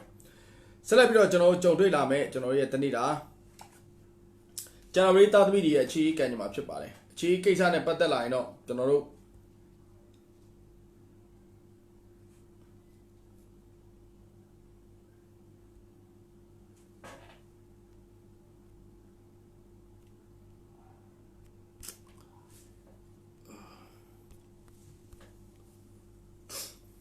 ့အခြေကိစ္စနဲ့ပတ်သက်လာရင်တော့ကျွန်တော်ဂျာရာပရိသားသမီးတွေဟာချစ်သူနဲ့ခေတ္တခဏအဆက်အသွယ်ပြတ်သွားတာမျိုးဒါမှမဟုတ်လို့ရှိရင်မနေ့ကကိုချစ်သူကကိုပုံမှန်ဖုန်းဆက်နေကြအချိန်မဆက်တာကိုပေါ်ကိုပြစ်ထားတယ်လို့မျိုးကိုပေါ်ကို gym site လို့မျိုးဒီလိုမျိုးဖြစ်ပေါ်တတ်တဲ့အချိန်ပိုင်းကြားတစ်ခုဖြစ်ပါတယ်ဆက်လက်ပြီးတော့ကျွန်တော်ကြုံတွေ့လာမယ့်ဂျာရာပရိသားသမီးတွေရဲ့ကျွန်တော်တို့ပေါ့အိမ်တော်ကြီးကိစ္စမှာကျွန်တော်တို့ငွေကြေးကိစ္စနဲ့ပတ်သက်ပြီးကံကောင်းခြင်းတွေရရှိမယ့်အချိန်ပိုင်းကြားတစ်ခုဖြစ်ပါတယ်အိမ်တွင်းမှာစူပူနေတဲ့အရာတွေပြန်လည်ပြီးတော့တင်မြတ်လာမယ်ကိုယ့်ယောက်ျားနဲ့ကိုယ်အဆင်မပြေဘဲနဲ့ဖြစ်ပေါ်နေတဲ့ပြဿနာတွေတယောက်နဲ့တယောက်နားလည်မှုသဘောထားချင်းတွေပြန်လည်ရပြီးတော့လင်မယားချင်းတင်မြတ်တဲ့အချိန်ပိုင်းကြားတစ်ခုရောက်ရှိလာမယ့်အချိန်ပိုင်းကြားတစ်ခုဖြစ်တယ်။ဒါကြောင့်မလို့မနက်ဖြန်ကကျွန်တော်တို့ဂျာရီသားသမီးတွေကအိမ်တော်ရေးပိုင်းဆိုင်ရာနဲ့ပတ်သက်ပြီးတော့ငွေမဝင်သည့်တိုင်အောင်အိမ်မှာပျော်ရွှင်မှုတွေကြည်နူးမှုတွေတွေ့ရှိခွင့်ရမယ့်အချိန်ပိုင်းကြားတစ်ခုဖြစ်ပါတယ်။ဆက်လက်ပြီးတော့ကျွန်တော်တို့ဂျာရီသားသမီးတွေကြုံတွေ့လာမယ့်ကျွန်တော်ရဲ့တနေ့တာရုံးဝင်တဲ့အစိုးရဝင်တဲ့ကပ်ပြားဖြစ်ပါတယ်အခုချိန်မှာရုံးလုံးနေရတဲ့ဝန်ထမ်းလုံးနေရတဲ့လူတွေဟာမနက်ဖြန်ကသူများပြဿနာကိုပြဿနာဖြစ်တတ်ပါတယ်အတက်နိုင်ဆုံးသူများပြဿနာကြားတဲ့ကိုဝင်မပါဖို့အတွက်ကျွန်တော်အနေနဲ့တိုက်တွန်းချင်ပါတယ်အလုတ်စင်းနေရတဲ့လူတွေတော့ပြောတာပေါ့နော် သူများကိစ္စကိုဝင်ပါမိတာမျိုးဒါမှမဟုတ်လို့ရှိရင်သူများကိစ္စကိုကူညီပေးလိုက်တာမျိုးတွေဟာပြန်ပြီးတော့ကိုယ့်အမှားဖြစ်တတ်တယ်သူများလှုပ်လိုက်တဲ့အမှားကတစ်ဖက်လူကခေါင်းရှောင်သွားပြီးကိုခေါင်းခံရတာမျိုးတွေဖြစ်တတ်တယ်ဒါကြောင့်မလို့ကျွန်တော်တို့ public နဲ့ကိုယ့်ရဲ့ဒီလုပ်ပေါ်ကံပဲအချင်းချင်းကြားထဲမှာပဲဖြစ်အထက်လူကြီးကြားထဲမှာပဲဖြစ်ဆက်ဆံတဲ့အခါမှာမလို့အပ်ပဲနဲ့ကိုယ့်ရဲ့လုပ်ငန်းပိုင်းဆိုင်ရာကိုယ့်ရဲ့တာဝန်ပိုင်းဆိုင်ရာမဟုတ်တဲ့လုပ်ငန်းတွေကိုဝင်ရောက်ပြီးတော့ဖြည့်ရှင်းခြင်းကူညီခြင်းရှောင်ကျဉ်တက်ပါတယ်ဆက်လိုက်ပြီးတော့ကျွန်တော်တောက်ကြသားသမီးတွေရဲ့ကံကြမ္မာကိုဆက်သွား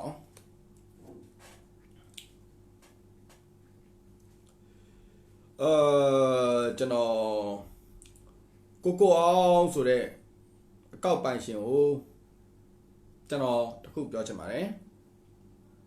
်ကျွန်တော်တဲရော့ဘေဒင်ဟာအမှန်တကယ်ကြတော့ဖဲဘေဒင်လို့တော်တော်များများအသိများကြပါတယ်တို့တော့တဲရော့ကဖဲမဟုတ်လို့ဖဲရလေတဲရော့မဟုတ်ပါဘူး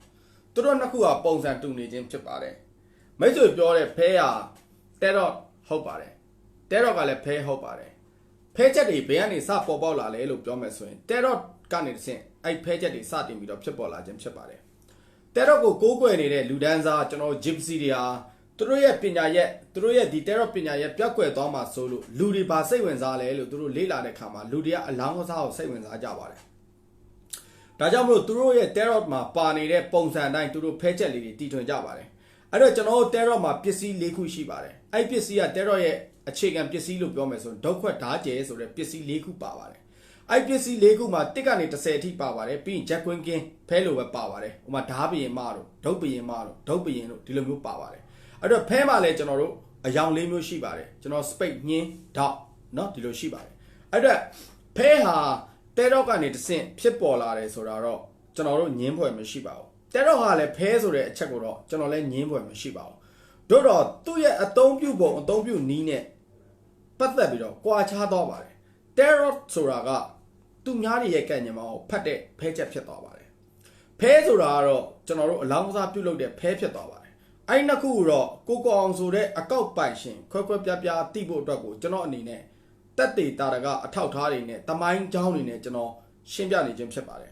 အဲ့တော့မှနားမလည်ဘူးဆိုရင်တော့ကျွန်တော်လည်းမပြောတတ်ပါဘူးဒီလိုပြောကြစမ်းဆိုလို့ရှိရင်ကမ္ဘာလောကလုံးမှာရှိနေတဲ့ယောက်ျားလေးတွေကလည်းယောက်ျားတွေပါပဲကိုယ်မွေးထားတဲ့ကိုယ့်အဖေကလည်းယောက်ျားပါပဲအဲ့တော့ကမ္ဘာလောကလုံးမှာရှိနေတဲ့ယောက်ျားတိုင်းအောင်တော့ဘယ်သူမှအဖေခေါ်မှာမဟုတ်ပါဘူးကိုယ့်ကိုမွေးထားတဲ့လူပဲအဖေခေါ်မှာဖြစ်ပါတယ်ဒါကြောင့်မလို့အမျိုးသားချင်းတူပေမဲ့တန်ဖိုးချင်းမတူပါဘူးဒါအောင်မိတ်ဆွေနားလည်မယ်ဆိုရင်နောက်တစ်ခါဒီလိုမတ်မျိုးမတ်မှာမဟုတ်ဘူးလို့ကျွန်တော်ယုံကြည်ပါတယ်โอเคကျွန်တော်ဆက်သွားအောင်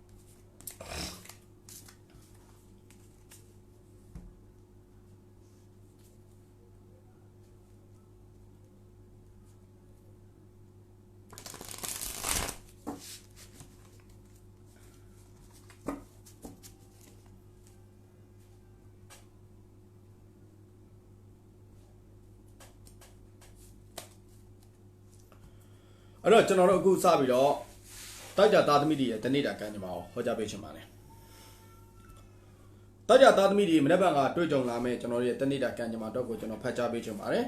တိုက်ကြသားသမီးတွေကမနေ့ကကိုပိုင်လုပ်ငန်းလှုပ်ဆောင်နေတဲ့လူတွေကလုပ်ငန်းကိစ္စနဲ့ပတ်သက်ပြီးအောင်မြင်မှုတွေရရှိလာမဲ့ချိန်ပန်းကြားတစ်ခုဖြစ်တဲ့ဈေးဆိုင်ဖွင့်နေတဲ့လူတွေဈေးဆိုင်ရောင်းနေတဲ့လူတွေဟာဒီတရက်နေ့ရောင်းအားအကောင်းဆုံးဆိုတဲ့အနေအထားတစ်ခုရောက်ရှိလာမဲ့ချိန်ပန်းကြားတစ်ခုဖြစ်ပါတယ်ပြောချင်တာတော့ရောင်းပန်းဝယ်ပန်းတာနေတဲ့အချိန်ပိုင်းကြားတစ်ခုတောက်ကြသားသမီးတွေကြုံတွေ့ရမယ့်အချိန်ပဲဖြစ်ပါတယ်။ဒါကြောင့်မလို့ကျွန်တော်တို့အနည်းငယ်အလုပ်ပင်ပန်းမှုတော့ကြုံတွေ့ပါလိမ့်မယ်။ခါတိုင်းပင်ပန်းတာတဲ့ထိုင်မနေ့ကလုပ်ငန်းပို့ပင်ပန်းတာပေါ့။အဲ့ဒီပင်ပန်းတာနဲ့ကိုက်ညီတဲ့ဝင်ငွေအဲ့ဒီပင်ပန်းတာနဲ့ကိုက်ညီတဲ့ profit တွေလည်းရရှိလာမယ့်အချိန်ပိုင်းကြားတစ်ခုလည်းဖြစ်ပါတယ်။ဆက်လက်ပြီးတော့တောက်ကြသားသမီးတွေရဲ့ငွေကြေးကံကြမ္မာနဲ့ပတ်သက်ပြီးပြောရမယ်ဆိုရင်အိမ်ထောင်စုကိုယ့်ရဲ့အိမ်ထောင်ရေးကိုယ့်ရဲ့မိသားစုတွေကြားထဲမှာငွေကုန်ကြေးကြဖြစ်ပေါ်လာတယ်တွေ့ကြုံလာမယ့်အချိန်ပိုင်းကြားတစ်ခုဖြစ်ပါတယ်အိမ်အတွက်လိုအပ်တဲ့ပစ္စည်းဝယ်တာဖြစ်ဖြစ်အိမ်မှာရှိတဲ့ကိုယ့်ရဲ့သားသမီးကြောင့်ကိုယ့်ရဲ့မိန်းမကြောင့်ဒါမှမဟုတ်ကိုယ့်ရဲ့ယောက်ျားကြောင့်ဒါမှမဟုတ်ကိုယ့်အမေဖေကြောင့်ပေါ့ဒါငွေဆုံးရှုံးရတယ်လို့တော့ပြောလို့မရဘူးပေါ့နော်သူတို့ပေးရကမ်းရတာတွေဒီလိုမျိုးတွေဖြစ်ပေါ်တတ်တယ်ဒါကြောင့်မနက်ဖြန်ကငွေကြေးဆုံးရှုံးနိုင်တယ်ငွေကြေးအသုံးပြုနိုင်တယ်ငွေကြေးထွက်နိုင်တယ်ဆိုတဲ့အရာဟာကိုယ့်ရဲ့မိသားစုကြောင့်ပဲဖြစ်နိုင်တယ်လို့ကျွန်တော်အနေနဲ့သုံးသပ်ပြီးတော့ဟောကြားပေးချင်ပါတယ်ဆက်လက်ပြီးတော့ကျွန်တော်တို့ယောဂပိုင်းဆိုင်ရာနဲ့ပတ်သက်ပြီးတော့ကိုယ့်ရဲ့ကျန်းမာရေးအခြေအနေနဲ့ပတ်သက်လာရင်တော့တောက်ကြသားသမီးတွေကဘာမှပြောဖွယ်မရှိပါဘူးတို့တော့ခဏကျွန်တော်ပြောတဲ့အတိုင်းပဲဒီကက်နှစ်ကက်ကိုနှိုင်းရှင်ပြီးကြည့်လိုက်မယ်ဆိုလို့ရှိရင်ဒ ဒီမှာရှိနေတာကျမ်းမာရေးကိစ္စနဲ့ပတ်သက်ပြီးပေါ်နေတာကိုမဟုတ်တဲ့တခြားလူတယောက်ကျမ်းမာရေးညံ့မယ်လို့ပေါ်ပြထားခြင်းဖြစ်ပါတယ်ဒီဘက်မှာပေါ်ပြထားတဲ့ကတ်ကကျွန်တော်တို့ကိုယ့်ရဲ့အိမ်အောင်စုကြောင့်ငွေကုန်မယ်လို့ပြသထားတယ်ဒီနှစ်ကတ်ကိုပြန်ချိန်ကြည့်လိုက်တဲ့အခါမှာတောက်ကြသားသမီးတွေဟာကိုယ့်ရဲ့အိမ်သူအိမ်သားတူတယောက်နေထိုင်မကောင်းဖြစ်တာပဲဖြစ်ဖြစ်တခုခုထိခိုက်ဒဏ်ရာရတာပဲဖြစ်အဲ့ဒီဟာကြောင့်ငွေကုန်နိုင်တယ်ဆိုတဲ့ percentage ကပုံမှုပြီးတော့80%လောက်မှန်လို့ဖြစ်သွားတာပေါ့နော်ဒါကြောင့်မလို့မနေ့ကကိုယ့်ရဲ့အိမ်သူအိမ်သားတူတယောက်နေထိုင်မကောင်းဖြစ်တာထိခိုက်ဒဏ်ရာရတာဒါမှမဟုတ်လို့ရင်သူတို့တခုခုသူတို့ကိစ္စတခုခုကြောင့်ကိုယ့်ရဲ့ငွေကုန်ကြေးကြတာပုံမှုပြီးတော့ကျင်းပြီးသွားနိုင်ပါတယ်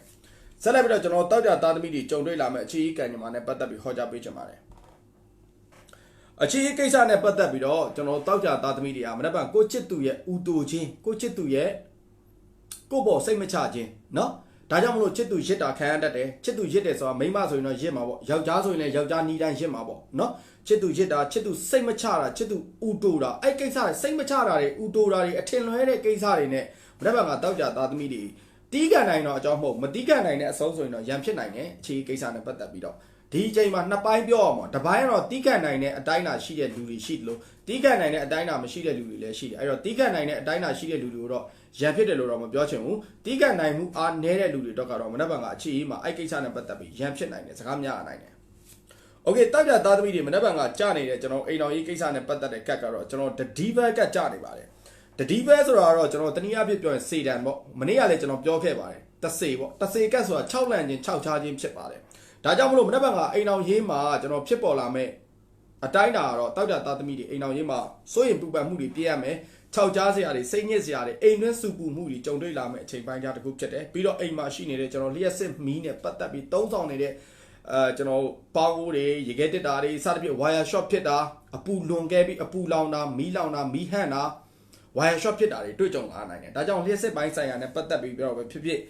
ကျွန်တော်တို့ရွာတွေမှာဆိုထင်းနေနဲ့ချက်တယ်မီးတွေးတွေနဲ့ချက်တယ်ဆိုရင်လည်းဂယုဆိုင်ပါမီးနဲ့ပတ်သက်ပြီးတော့နည်းနည်းလေးဂယုဆိုင်စေချင်ပါတယ်ကြီးမားမားဖြစ်တာတော့မဟုတ်ဘူးเนาะအထိတ်လန့်တကြားဖြစ်တတ်တယ်ပေါ့เนาะပြောချင်တဲ့အဓိပ္ပာယ်ဟိုတိန်လုံးကြီးမီးလောင်သွားတာမျိုးမဟုတ်ထိတ်လန့်တကြားဟေးဟာအဲ့လိုမျိုးဖြစ်တဲ့ပုံစံမျိုးကိုပြောတာအဲ့တော့မနေ့ကကျွန်တော်တွေ့ကြုံလာမဲ့ကျွန်တော်ရဲ့တနေ့တာတောက်ကြသားသမီးတွေရဲ့ကျွန်တော်ကြုံတွေ့လာမယ်အစိုးရဝန်ထမ်းရုံးဝန်ထမ်းတွေအစိုးရဝန်ထမ်းရုံးဝန်ထမ်းတွေကမနေ့ကတောက်ကြသားသမီးတွေကျွန်တော်စိတ်ညစ်စရာစိတ်ရှုပ်စရာတွေများတဲ့အချိန်ပိုင်းကြားတစ်ခုဖြစ်တယ်ဒါကြောင့်မလို့အလုံးမလုံးခင်ကလေးကကိုယ့်ထံကိုစိတ်ညစ်စရာအကြောင်းရင်းတွေကြားသိလာနိုင်မှာအခုအလုံးသွားလိုက်တယ်အလုံးမရောက်သေးဘူးလမ်းမှာကလေးကကိုယ့်အတွက်စိတ်ညစ်စရာစိတ်ထိခိုက်စရာတစ်ခုခုကြုံတွေ့လာတတ်တယ်ဒါကြောင့်မလို့ကျွန်တော်တောက်ကြသားသမီးတွေအလုံးလုံးတဲ့အခါမှာစဉ်းစားတွေးခေါ်မှုအများများတယ်လက်တွေ့လှုပ်ဆောင်မှုအားနည်းတယ်ဒါကြောင့်မလို့မနေ့ကလုပ်ငန်းကိစ္စနဲ့ပတ်သက်ပြီးမပြီးပြတ်တာတွေကြုံတွေ့လာနိုင်တယ်ပုံမှန်လုပ်နေတဲ့အလုပ်မပြီးပြတ်ဘူးဗျာကျွန်တော်ပြောချင်တာဒီနေ့100ဘိုးပြီးမယ်ဆိုရင်မနေ့က50ဘိုးလောက်ပဲပြီးမယ်ပေါ့နော်အလုပ်ကျွင်းအလုပ်ကြံအလုပ်ကျွေးကြံတတ်ပါတယ်โอเคကျွန်တော်နောက်ဆုံးကြံနေတဲ့စနေသားသမီးတွေရဲ့တနေ့တာကံကြမ္မာလေးကိုဆက်သွားအောင်ကျွန်တော်ဟောက်လေရေတူလောက်ပြောအောင်မိကနဲ့လူကခဲ့တယ်ဒီပေါ့ရေခဲတက်တာတွေမစဟမ်ဟမောရေခဲတက်တာမစတဲ့ကောဖေကကျွတ်ဖြုံးမှပြန်ပါတယ်ဖေကကျွတ်ပြည့်ချင်တာစားတယ်โอเคကျွန်တော်မနေ့ကတွေ့ကြုံလာမဲ့နောက်ဆုံးကြံတဲ့စနေသားသမီးတွေရဲ့တနေ့တာကံကြမ္မာဟောကြားပေးပါမယ်ဟုတ်ကဲ့ကိုမျိုးဝင်းကျွန်တော်ကတော့9နာရီခွဲနဲ့10နာရီခွဲကြားမှာ live လွှင့်တာများပါတယ်မှန်တော့မမှန်ပါဘူးတခါလေကြာလဲ9နာရီခွဲလွှင့်ပါတယ်တခါလေကြာလဲ10နာရီခွဲမှာလွှင့်ဖြစ်တာရက်တွေလည်းရှိပါတယ်အဓိကပြောချင်တာတော့9နာရီခွဲနဲ့10နာရီခွဲကြား1နာရီပတ်ချာလည်မှာကျွန်တော်ဒီဘက်ကကျွန်တော်အလုပ်ပြီးစီးတဲ့အချိန်နဲ့ဟောဖြစ်တာများပါတယ်ဟုတ်ကဲ့ပါဒီနေ့ဝင်ရောက်ကြည့်ရှုတဲ့ကျွန်တော်ရဲ့မိတ်ဆွေပေါင်းအားလုံးလည်းမင်္ဂလာပါကျေးဇူးလည်းတင်ပါတယ်ကျွန်တော်တို့ဘာပဲပြောဒီယောဂဖြစ်နေတဲ့အချိန်မှာဒီလိုမျိုးလေးဖတ်ကြားခွင့်ရတာမိတ်ဆွေတို့လည်းကြမ်းကြမ်းမာမာနဲ့ဒီ live ကိုကြည့်ခွင့်ရတာကျွန်တော်လည်းကြမ်းကြမ်းမာမာနဲ့အခုလိုမျိုး live လွှင့်ခွင့်ရတာပဲကံကောင်းတယ်လို့ပြောလို့ရပါတယ်ပြီးသွားရင်ကျွန်တော်ရေရာတချို့လည်းအခု live လွှင့်ပြီးသွားလို့ရှိရင်ကျွန်တော်ပြောပြပေးပါမယ်အဲ့တော့ဖတ်မောက်ဆုံးစလွှင့်တာတော့ဘေးတင်အခမဲ့ဟောတယ်ဆိုတဲ့အပိုင်းကိုစလွှင့်ခဲ့ပြီးသွားပါပြီအဲ့တော့အနည်းဆုံး10ရောက်တော့ကျွန်တော်ဟောပေးခဲ့ပါတယ်အခုကတော့ကျွန်တော်တနေ့တာဟောစကန်အပိုင်းပါအဲ့ဒါပြီးသွားရင်ရေရာအပိုင်းကိုကျွန်တော်ဆက်သွားပါမယ်ဟုတ်ပြီနော်က စနေသားသမီးတွေမနေ့ကလုပ်ငန်းကိစ္စနဲ့ပတ်သက်ပြီးတော့စဉ်းစားတွေးခေါ်ထားတဲ့အလုပ်ကိစ္စတွေလွဲချော်မှုတွေနဲ့ကြုံတွေ့ရတတ်တယ်ကိုယ့်ဘက်ကလုံမယ်လို့စဉ်းစားထားတဲ့အရာတွေပြက်ပြက်သွားတာမျိုးကိုလုံမယ်လို့ကြံလိုက်ကမှအဲ့ဒီလုပ်ငန်းကိစ္စမဖြစ်တော့တာမျိုးတွေတွေ့ကြုံလာမယ့်အချိန်ပိုင်းကြတစ်ခုဖြစ်တယ်ဒါကြောင့်မလို့မနေ့ကစနေသားသမီးတွေကိုတွေးခေါ်ထားတာနဲ့လက်တွေ့ဖြစ်လာတာနဲ့အနေနဲ့လွဲချော်မှုကြုံတွေ့ရတတ်ပါတယ်ကိုပိုင်လုပ်ငန်းကိုအဓိကထားပြီးပြောချင်တာဆက်လက်ပြီးတော့ငွေကြေးကိစ္စနဲ့ပတ်သက်ပြီးတော့အငင်းကုန်ဖြစ်ရတတ်ပါတယ်ငွေကြေးကိစ္စနဲ့ပတ်သက်ပြီးစနေသားသမီးတွေဟာကျွန်တော်တို့အငင်းကုန်ဖြစ်ရတတ်တယ်ပြီးသွားတဲ့အခါကျရင်ငွေကြေးကိစ္စနဲ့ပတ်သက်ပြီးတယောက်နဲ့တယောက်စကားများရန်ဖြစ်ရတာတွေဖြစ်ပေါ်တတ်တယ်လောဘပေါ့ဗျာအဓိကကတော့เนาะအဲ့လောဘကိုအခြေခံပြီးတော့ပဲကျွန်တော်ရန်ဖြစ်ရတာစကားများရတာတယောက်နဲ့တယောက်ကျွန်တော်အငင်းကုန်ဖြစ်ရတာမကြေမချမ်းဖြစ်ရတာစနေသားသမီးတွေတွေ့ကြုံလာမယ်အချိန်ပိုင်းကြတစ်ခုဖြစ်ပါတယ်ဆက်လက်ပြီးတော့စနေသားသမီးတွေကျမ်းမာရေးကိစ္စနဲ့ပတ်သက်ရင်တော့စနေသားသမီးတွေအားကောင်းတယ်တကယ်လို့ကျွန်တော်တို့ဘယ်လိုခေါ်မလဲနောက်ဆုံးအကုန်ပြောတာเนาะဖြစ်တည်စေအခုကိုရိုနာဖြစ်နေတဲ့လူနာတွေတဲကစနေသားသမီးပိုင်တော့မှအဲ့သားသမီးမသိဘူးအသက်ပြန်ရှင်လာလိမ့်မယ်ဒါတော့စကားကိုပြောတာเนาะဒါပေမဲ့ပြောချင်တဲ့အဓိကကတော့နည်းနည်းလေးစကားကြီးသွားတယ်စကားနည်းနည်းပြန်လျှော့လိုက်အောင်ပဲယောဂပြန်လဲပြီးတော့တက်တာပျောက်ကင်းလာတဲ့အချိန်ပိုင်းကြတစ်ခုဖြစ်တယ်ယောဂဖြစ်နေတဲ့သူတွေတောင်မှမနေ့ကပြန်လဲပြီးတော့ပျောက်ကင်းလာမယ်ပြန်လဲပြီးတော့တက်တာလာမယ်အဲ့ဒီအပိုင်းခြားဖြစ်တဲ့အတွက်ကြောင့်တာမန်လူတယောက်အနေနဲ့တော့ကျမကြီးကိစ္စနဲ့ပတ်သက်ပြီးစိုးဝါးဖြစ်လာစရာအကြောင်းမရှိပါဘူးကျမကြီးကိစ္စနဲ့ပတ်သက်ပြီးကိုယ့်ရဲ့မိတ်ဆွေပေါင်းတင်နေတဲ့ကနေကျမကြီးကုသနေတဲ့ကျမကြီးညံ့နေတဲ့လူတွေလည်းကျမကြီးပြန်ကောင်းလာပါတယ်ဆိုတဲ့သတင်းစကားကောင်းတွေကြားတတ်ပါတယ်ဆက်လက်ပြီးတော့ကျွန်တော်စနေသားသမီးတွေကြုံတွေ့လာမယ်အခြေကိစ္စဖြစ်ပါတယ်အခြေကိစ္စမှာတော့ကျွန်တော်တို့အချစ်သူနဲ့သူကျွန်တော်တို့အလုပ်တစ်ခုခုပူပေါင်းပြီးတော့လှုပ်ဆောင်ရတာမျိုးတွေကိုယ့်ရဲ့ချစ်သူကိစ္စနဲ့ပတ်သက်ပြီးရှေ့ရေးပေါ့ကိုယ့်ရဲ့နောင်ရေးအိမ်နောင်ရေးကိစ္စမင်္ဂလာဆောင်မဲ့ကိစ္စမိဘတွေ့မဲ့ကိစ္စယူပြီးဘလို့နေမလဲစသဖြင့်ဒီလိုအပိုင်းကဏ္ဍတွေမနေ့ကအခြေအနေနဲ့ပတ်သက်ပြီးပြောဆိုတိုင်ပင်ရမယ့်အချိန်ပိုင်းကြတစ်ခုဖြစ်တယ်တကယ်လို့များတယောက်နဲ့တယောက်ယူဖို့အတွက်စံနှရှိတယ်ယူဖို့အတွက်လည်းတယောက်နဲ့တယောက်ကโอเคနေပြီဆိုရင်မိဘတွေတွေ့ဖို့အတွက်အကြောင်းကြားတာမျိုးရက်ကောင်းနေကောင်းရက်တာရွေးတာမျိုးစိတ်ဆက်ဖို့အတွက်အဲ့လိုမျိုးလုပ်ငန်းတွေလုပ်ဖို့အတွက်အထမြောက်အောင်မြင်နေတဲ့အချိန်ပိုင်းခြားတစ်ခုဖြစ်ပါတယ်ဒါကြောင့်မလို့မိဘသဘောမတူတဲ့လူတွေရှိကောင်းရှိမယ်တကယ်လို့မိဘသဘောမတူဘူးဆိုလို့ရှိရင်လည်းကိုမိဘကိုကိုချစ်သူအကြောင်းဖွင့်ပြောဖို့အတွက်မနက်ဖြန်ကောင်းဆုံးအချိန်ဖြစ်တယ်နော်ဒါကြောင့်မလို့အောင်မြင်မှုရရှိမယ်အဆင်ပြေမှုရရှိမယ်မိဘသဘောမတူဆိုကိုမိဘကိုနားလည်အောင်မနက်ဖြန်ကိုရဲ့ချစ်သူအကြောင်းပြောပြကြစိတ်ဆက်ဖို့ပြောထားတဲ့လူတွေလည်းစိတ်ဆက်ကြောင်းလန့်ခြင်းနေကောင်းရက်တာရွေးတာတွေမင်္ဂလာကိစ္စစကားပြောတာတွေအကောင်းဆုံးရက်တရက်ဖြစ်ပါတယ်ဒါကတော့ကောင်းတဲ့ဘက်ပါနော်ကောင်းပါတယ်မနေ့ကစနေသားသမီးတွေโอเคမနေ့ကကျွန်တော်စနေသားသမီးတွေကြုံတွေ့လာမယ်ကျွန်တော်တို့ရဲ့အိမ်အောင်ရေးကိစ္စဖြစ်ပါတယ်စနေသားသမီးတွေကမနေ့ကကိုသားသမီးကြောင့်တခြားလူနဲ့စကားများရန်ဖြစ်ရတာမျိုးဒါမှမဟုတ်ရင်တခြားလူပေါ်ဒေါသဖြစ်တာမျိုးဥပမာကိုသားသမီးကိုတစ်ခုခုလှုပ်လိုက်လို့ကိုသားသမီးတစ်ခုခုဖြစ်သွားလို့တခြားလူတယောက်ကိုနဲ့စကားများရတာတခြားလူတယောက်နဲ့အဆင်မပြေဖြစ်ရတာတွေစိတ်ကတိကောက်ဖြစ်ရတာတွေတွေ့ကြုံလာမဲ့အချိန်ပိုင်းကြတစ်ခုဖြစ်တယ်ဒါကြောင့်သားသမီးရှိနေတဲ့စနေသားသမီးအိမ်အောင်တွေမနေ့ကသားသမီးထိခိုက်ဒဏ်ရာရတာမျိုးနေထိုင်မကောင်းဖြစ်တာမျိုးတစ်ခုခုဖြစ်တာမျိုးတွေတွေ့ကြုံလာမဲ့အချိန်ပိုင်းကြတစ်ခုဖြစ်တယ်အထူးသဖြင့်ကျွန်တော်တို့အသက်ငယ်ရွယ်နေတဲ့ကလေးတွေဆိုပုံမှုပြီးတော့ view site ပေါ့စော့တက်တဲ့အရွယ်ပေါ့နှစ်နေနဲ့ပြောတစ်နှစ်ကွယ်နှစ်နှစ်သုံးနှစ်အဲ့ဒီအရွယ်အရန်ကစားတယ်လीနော်အပေါ်ကလိမ့်ကြတာမျိုးတစ်ခုဖြစ်တာမျိုးအဲ့ဒီအရွယ်မျိုးဆိုပုံမှုပြီးတော့ view site တက်ပါတယ်အဲ့တော့ကျွန်တော်တို့ဟုတ်ပြီဆရာကလေးရှိနေတဲ့အိမ်အောင်ကြီးတော့ဟုတ်တယ်ကျမတို့ကကလေးမရှိဘူးဘယ်လိုလဲဆိုတော့ okay အခုကလေးမရှိတဲ့အိမ်အောင်ကြီးတွေသူများပြဿနာဂျားထဲမှာဝင်မပါမိစေနဲ့ကိုမကောင်းဖြစ်တတ်တယ်ကိုညီမကိစ္စကိုဝင်ပါမိတာကိုဥမာတဘောတရားတစ်ခုပြောပြချင်တာတော့စနေသားသမီးတွေကိုမောင်နှမအချင်းချင်းပဲသူ့ယောက်ျားနဲ့သူအဆင်မပြေတာကိုကဝင်ပါလိုက်မိတယ်ပြီးလည်းပြီးတော့သူ့ယောက်ျားနဲ့သူအဆင်ပြေသွားတော့ကိုကမကောင်းတဲ့လူကြီးဖြစ်သွားအောင်အဲ့တော့စနေသားသမီးတွေအတက်နိုင်ဆုံးမတက်ပါငါသူများကိစ္စတွေဝင်မပါနဲ့သူကသူညီမဖြစ်ဖြစ်မောင်ဖြစ်ဖြစ်အကိုဖြစ်ဖြစ်ဘာဖြစ်ဖြစ်ဂျားသုံးကြားဝင်မပါတာအကောင်းဆုံးပဲโอเคမတက်ပါငါစနေသားသမီးတွေကျွန်တော်ရုံးဝင်တဲ့အစိုးရဝန်ထမ်းတွေနဲ့ပတ်သက်တဲ့ကံကြမ္မာကိုဟောကြားပေးမှာဖြစ်ပါတယ်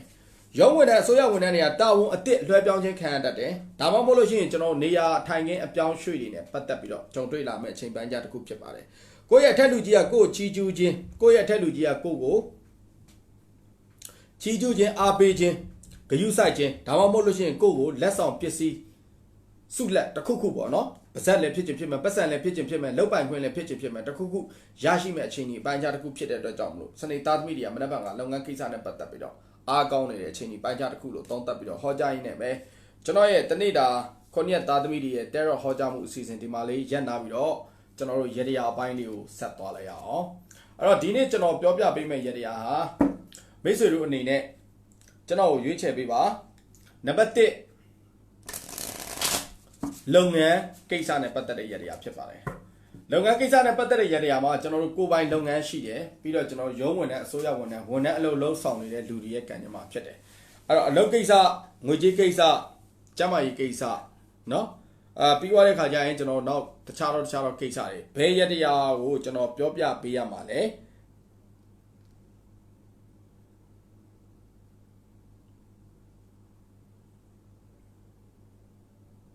ရတရားလေး2ခုလောက်တော့ပြောပြပြီးသွားရင်ကျွန်တော်ဒီ live ထုတ်လွှင့်မှုရန်နာမှာဖြစ်ပါတယ်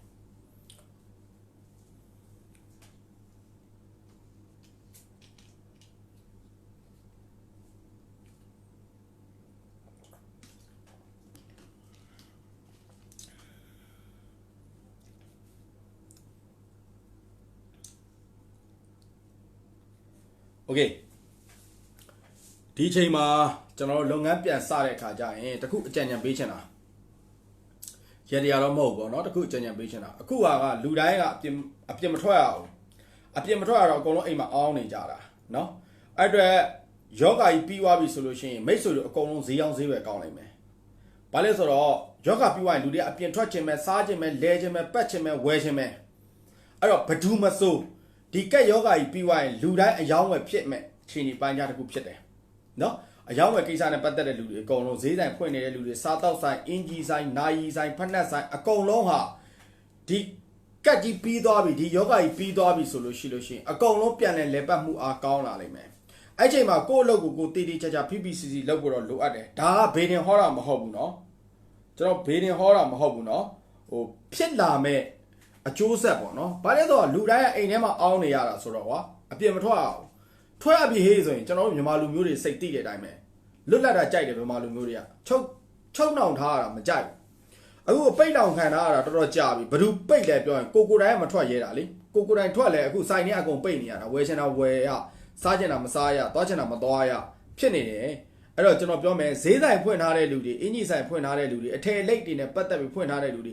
ယောဂတကယ်လို့ပြန်ပြီးတော့ပျောက်ကင်းသွားပြီးဆိုင်ပြန်ဖွင့်ရမယ်ဆိုကိုယ်ဆိုင်မှာပစ္စည်းစုံစီစီရှိဖို့အတွက်အခုချိန်လေးအဆုထားပါ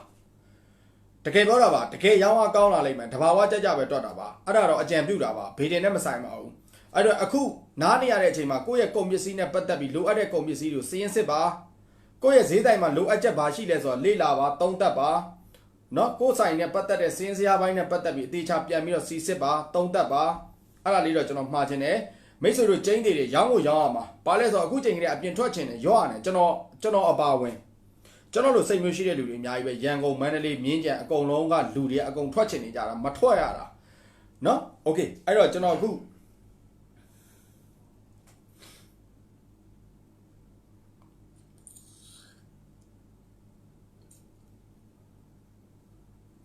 ငွေကြေးကိစ္စနဲ့ပတ်သက်တဲ့အပိုင်းလေးတစ်ခုကျွန်တော်ပြောပြပေးချင်ပါတယ်ဒါကတော့ဒီရတရားကကျွန်တော်တင်ထားခဲ့တာကြာပါပြီအဓိကကျွန်တော်တို့ငွေကြေးကိစ္စနဲ့ပတ်သက်ပြီးကြက်သေးတယ်အဲ့တော့ဆရာငွေကြေးကိစ္စနဲ့ပတ်သက်ပြီးကြက်သေးတယ်ဒီရတရားလှုပ်တိုင်းငွေရမှာတဲ့လားဆိုပြီးတော့တချို့မေးလာတဲ့လူတွေရှိပါတယ်မေးတဲ့လူလည်းမမှားပါဘူး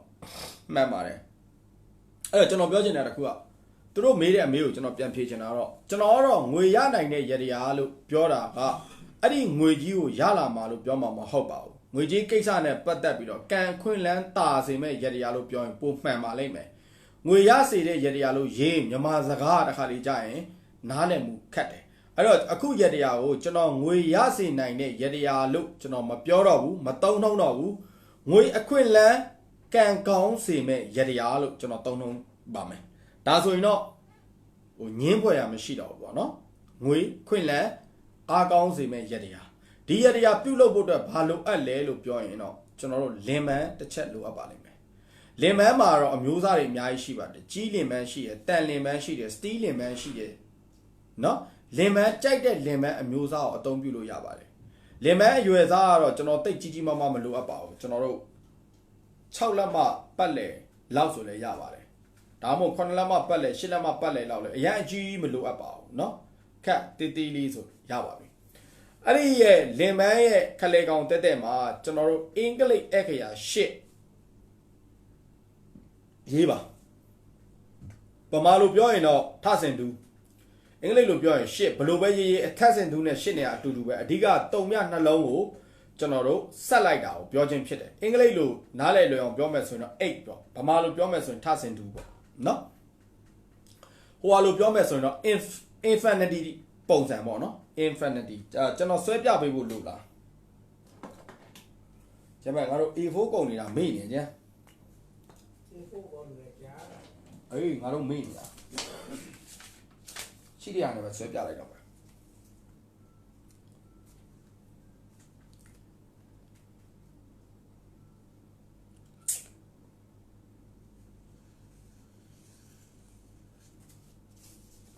လွယ်လွယ်လေးပါညအနီနဲ့ဆွဲလိုက်တချို့လူတွေသိပါတယ်တချို့လူတွေမသိလို့ဆွဲပြတာပါ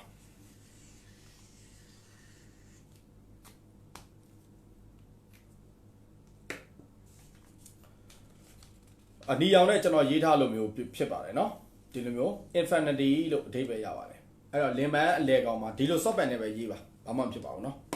အဲ့လို3မြနှလုံးရလာပြီဆိုလို့ရှိရင်ဒီဘက်က3မြတစ်လုံးမှာကျွန်တော်စားပုံပုံပါမယ်စားဆိုတာတိတ်အများကြီးမဟုတ်ပါဘူးအဲ့ဒီဝါလုံးလေးအထဲကိုစားရောက်ရပြီဒီဝါလုံးလေးထဲကိုကျွန်တော်စားပုံပါမယ်ဒီဘက်ကဝါလုံးလေးထဲကိုကျွန်တော်ဆန်ပုံပါမယ်အဲ့တော့လိုအပ်တာတော့စားရယ်ဆန်ရယ်ဘယ်လောက်လိုအပ်လဲလို့ပြောမယ်ဆရာဆန်ဆိုရင်လည်းတဘူးမပြည့်ပါဘူးစားဆိုရင်လည်းတစ်ထုပ်မကုန်ပါဘူးနည်းနည်းဆိုရပါပြီအဓိကတော့ကိုဆွဲလိုက်တဲ့ဒီဝါလုံးပေါ်မှာပဲမူတည်ပါတယ်ဝါလုံးကြီးတော့စားများများထည့်ရတာပေါ့ဝါလုံးကြီးတော့ဆန်များများထည့်ရတာပေါ့အဓိကဆန်စားလို့ချင်တာဒီငွေကြီးကိုကျွန်တော်ဆန်ဆန်စားခြင်းလို့ဆန်စားဆိုတဲ့နံစားကိုသုံးထားခြင်းဖြစ်ပါတယ်အဲ့တော့ကျွန်တော်တို့ဒီဆန်ရင်စားရကိုတပုံစီပုံပြီးသွားပြီဆိုလို့ရှိရင်အပေါ်မှာကျွန်တော်တော့မက်ဆီတင်စေခြင်းတယ်မက်ဆီကတချို့လူတွေအတွက်အဆင်မပြေဘူးမက်ဆီကလေတချို့လူတွေအတွက်အဆင်မပြေဘူးတချို့နေတွေရောက်နေတဲ့လူတွေဆိုလို့ရှိရင်မက်ဆီရှာခက်တယ်အဲ့တော့မက်ဆီရအကျွေးစီးဖြစ်ပြီးတော့အသုံးပြုလို့ရပါတယ်တကယ်လို့မက်ဆီရမယ်ဆိုရင်တော့မက်ဆီရှာစေခြင်းတယ်အဲ့တော့တင်တဲ့အခါမှာကျွန်တော်တို့ပတ်စံမှာခေါင်းနဲ့ပန်းရှိပါတယ်ကျွန်တော်ပန်းဘက်ကိုဘဲထားပါပန်းဘက်ကိုဘဲထားပါဆိုတာကဒါမက်ဆီပန်းဘက်ဆိုတာကျွန်တော်ဇဗန်နံပါတဲ့ဘက်ကိုပန်းဘက်လို့ဆိုလိုခြင်းဖြစ်တယ်ခေါင်းဆိုတာတော့ကျွန်တော်ဒီဘက်ပေါ့နော်အဲ့ခရပါတာခေါင်းပေါ့အဲ့တော့ဒီလိုမျိုးတင်လိုက်တဲ့ခါကျရင်ကျွန်တော်တို့ဇဗန်နံပုံလေးမြင်နေတာကိုပြောတာဇဗန်နံပုံလေးမြင်နေတဲ့ဘက်အချမ်းကိုတင်ပါလို့ပြောတာနော်ပန်းဘက်ကိုတင်ပါနှစ်ခုစလုံးမှာမက်ဆီနှစ်ခုစီတင်ပါမက်ဆီနှစ်စီတင်ပါဆန်မှာတစ်စီဒီဘက်ကစားမှာတစ်စီတင်ပြီးတော့ကျွန်တော်တို့မီးထွန်းအောင်မယ်အဲ့တော့ဆရာမီးထွန်းရုံပဲလားပြီးသွားပြီလားဆိုတော့မပြီးဘူးကျွန်တော်တို့အဓိဋ္ဌာန်ဝင်ရမှာဖြစ်ပါတယ်မီးထွန်းပြီးတော့ဒီလင်ပန်းပေါ်မှာမီးထွန်းပြီးတော့ကျွန်တော်အဓိဋ္ဌာန်ဝင်ရမှာအဓိဋ္ဌာန်ဝင်တဲ့အခါမှာကျွန်တော်တို့ဘယ်အဓိဋ္ဌာန်ဝင်လို့ရတယ်ကိုဘာအာတန်လဲပေါ့ပတိယကိုဘာကာတာအာတန်လဲပေါ့နော်နမောတတအာတန်လဲနမောတတပေါ့ဂုံတော်9ပါးအာတန်လဲဂုံတော်9ပါးပေါ့ဒါမှမဟုတ်လို့ရှိရင်လဲကျွန်တော်တို့အစဉ်ပြေတဲ့အဓိဋ္ဌာန်ဝင်လို့ရပါတယ်အဲ့တော့ဝင်တဲ့အခါမှာမီးကတော့2တိုင်ပူဇော်ရမယ်နော်မက်ဆီ2ခုဆိုတော့ဖျောင်းနိုင်တေးသေးလေးပဲတုံးအကြီးကြီးမတုံးနဲ့တေးသေးလေး2တိုင်လောက်ဆိုရပြီအဲ့ဒါကင်ပြီးတော့ဒီအဓိဋ္ဌာန်ကိုဟိုမှာ9ရက်ဆိုရင်လည်း9ရက်ပြီးမြောက်သွားအောင်လုပ်ပါမယ်တကယ်လို့အဓိဋ္ဌာန်အောင်မြင်ခဲ့သည်ရှိတော့ကျမရဲ့ငွေကြေးလက်လာပါတွေငွေကြေးရရှိလာတဲ့အကန့်အကြောင်းတရားတွေပွင့်လင်းပြီးတော့ငွေကြေးကိစ္စနဲ့ပတ်သက်ပြီးအဆင်ပြေရပါလို့ဤဆိုတဲ့စိတ်တစ်ခုပဲတောင်းပါစုတစ်ခုပဲတောင်းပါငွေကြေးကိစ္စနဲ့ပတ်သက်ပြီးတော့အဲ့တော့ကိုယ့်ရဲ့ဒိဋ္ဌံဝင်တဲ့လူတွေကကိုယ့်ရဲ့ဒီလင်မန်းပေါ်မှာဒီမှာလို့မက်ဆီပေါ်မှာဖျောင်းနိုင်ကျွန်တော်တို့ကိုယ့်ရဲ့ထုံးအောင်မှာဖြစ်ပါတယ်အဲ့တော့အဒိဋ္ဌံဝင်တဲ့အခါမှာဆရာနေဝင်ရမလားညဝင်ရမလားဆိုပြီးပြောလို့ရှိပါတယ်အဓိကတော့ကိုအစင်ပြေတဲ့အချိန်ဝင်ပါအဒိဋ္ဌံမပြတ်ဖို့တာအဓိကဖြစ်ပါတယ်အချိန်တိကျမှတော့မနက်ပိုင်းလုံးမှာတော့ညနေပိုင်းလုံးမှာတော့ကျွန်တော်မပြောချင်ပါဘူးတခါလေကျတော့အရင်စီကံတင်းကျပ်သွားတဲ့ခါကျရင်အဲ့အဒိဋ္ဌံတွေကပြတ်သွားတာများတယ်အဲ့တော့အဒိဋ္ဌံတော့မပြတ်စေနဲ့ကိုယ့်ရဲ့ပေါ့ပါကိုနိုင်တဲ့အဒိဋ္ဌံလေးပဲဝင်ပါဆိုလိုချင်တာအဒိဋ္ဌံကြီးဝင်တဲ့လူတွေကတော့ကံကောင်းမှုပိုများမှာပေါ့အဒိဋ္ဌံသေးဝင်တဲ့လူတွေကတော့ကိုယ့်ရဲ့ကံကောင်းမှုအားတော့နည်းနည်းပဲရမှာပေါ့အဲ့တော့ကိုနိုင်တဲ့လောက်လေးပဲလုပ်ပါကိုမနိုင်တဲ့အဒိဋ္ဌံတွေရှောက်မဝင်ပါနဲ့အလကားနေအဒိဋ္ဌံပြတ်တယ်အဲ့ဒါလေးငွေကြေးနဲ့ပတ်သက်ပြီးတော့လုပ်ကြည့်ပါ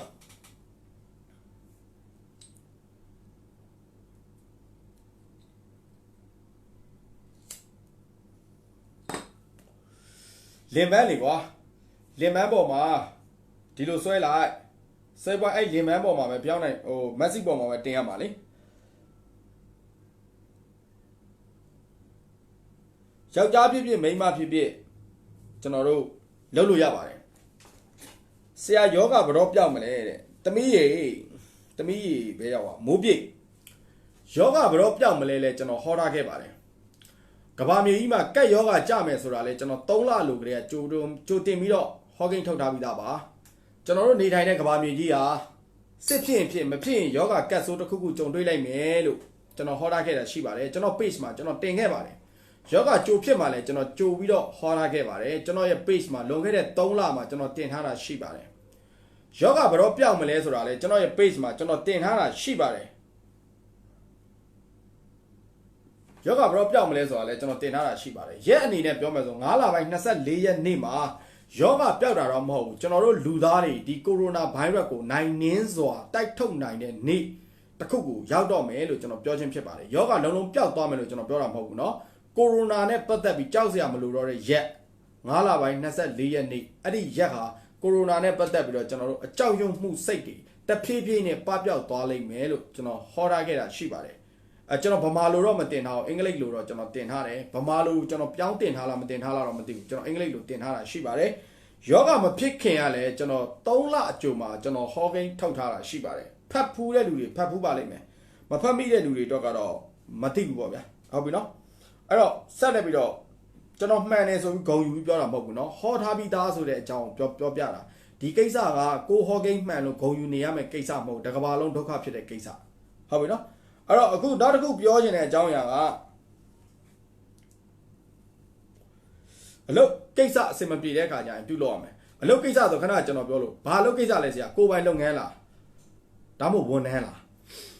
ကိုယ်ပိုင်လုပ်ငန်းနဲ့ပတ်သက်တဲ့လုပ်ငန်းကိစ္စတွေတော်တော်များများကျွန်တော်တင်ပေးခဲ့တယ်ဝန်ထမ်းတွေအတွက်လုပ်ငန်းကိစ္စအခက်အခဲဖြစ်လာတဲ့အခါကျရင်ကျွန်တော်တင်ပေးတဲ့ရည်ရအမှန်တန်နည်းခဲ့တယ်ကျွန်တော်တင်တဲ့ရည်မှာရည်ရမှန်တယ်များကျွန်တော်ကိုယ်ပိုင်လုပ်ငန်းနဲ့ပတ်သက်တဲ့ရည်ရတွေပဲကျွန်တော်တင်ပေးဖြစ်တာများတယ်အဲ့တော့ဝန်ထမ်းတွေနဲ့ပတ်သက်ပြီးတော့ရည်ရအတူလေးတွေကောက်နှုတ်ချက်လေးတွေကျွန်တော်ပြောပြပေးမယ်အဲ့တော့ဝန်ထမ်းတွေနေရာထိုင်ခင်းပြောင်းရွှေ့ခြင်းနဲ့ဒီနေရာမှာမလုပ်ချင်တော့ဘူးနေရာထိုင်ခင်းပြောင်းရွှေ့လာတဲ့ပြောင်းရွှေ့ခြင်းတဲ့အခါကျရင်ပြုလုပ်ရမယ့်ရည်ရကတော့ကျွန်တော်ပြောင်းမှုတစ်ခုလိုပါလိမ့်မယ်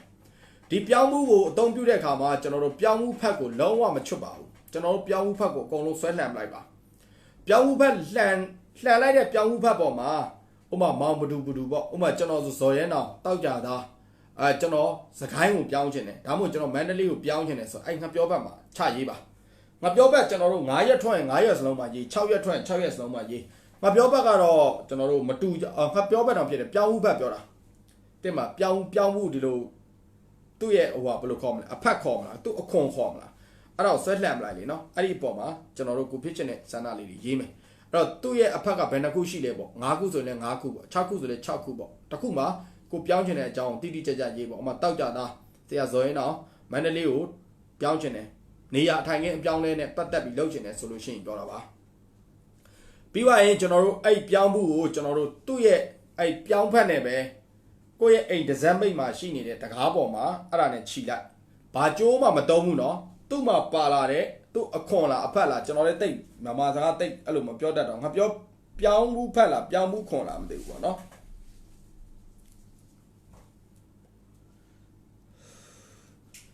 ်ကျိုးမလို့အဲ့ဒါနဲ့ပဲခြိလိုက်ခြိပြီးသွားတဲ့ခါကျရင်ကျွန်တော်ပြောင်းမှု6တဲ့အထိ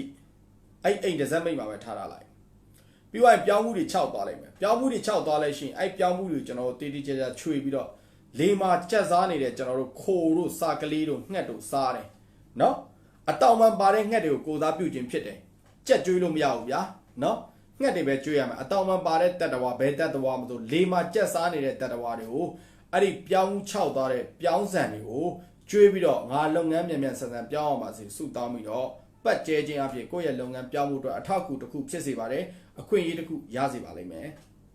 နောက်တစ်ခါကျွန်တော်ဝန်ထမ်းတွေလုပ်ငန်းကိစ္စနဲ့ပတ်သက်ပြီးအတိုက်ခံတွေကြုံဘူးလားလုပ်ငန်းမှာအတိုက်ခံတွေကြုံတယ်ဟိုလူကကြည့်မြဒီလူကကြည့်မြဒီလိုဖြစ်လာပြီဆိုလို့ရှိရင်ဝန်ထမ်းတွေအနေနဲ့ကျွန်တော်ပြောချင်တာကတော့မှန်ဝိုင်းတိတ်တိတ်လေးတစ်ချက် main ကလေးဖြစ်ဖြစ်အမျိုးသားဖြစ်ဖြစ်မှန်ဝိုင်းတိတ်တိတ်လေးတစ်ချက်လိုအပ်ပါတယ်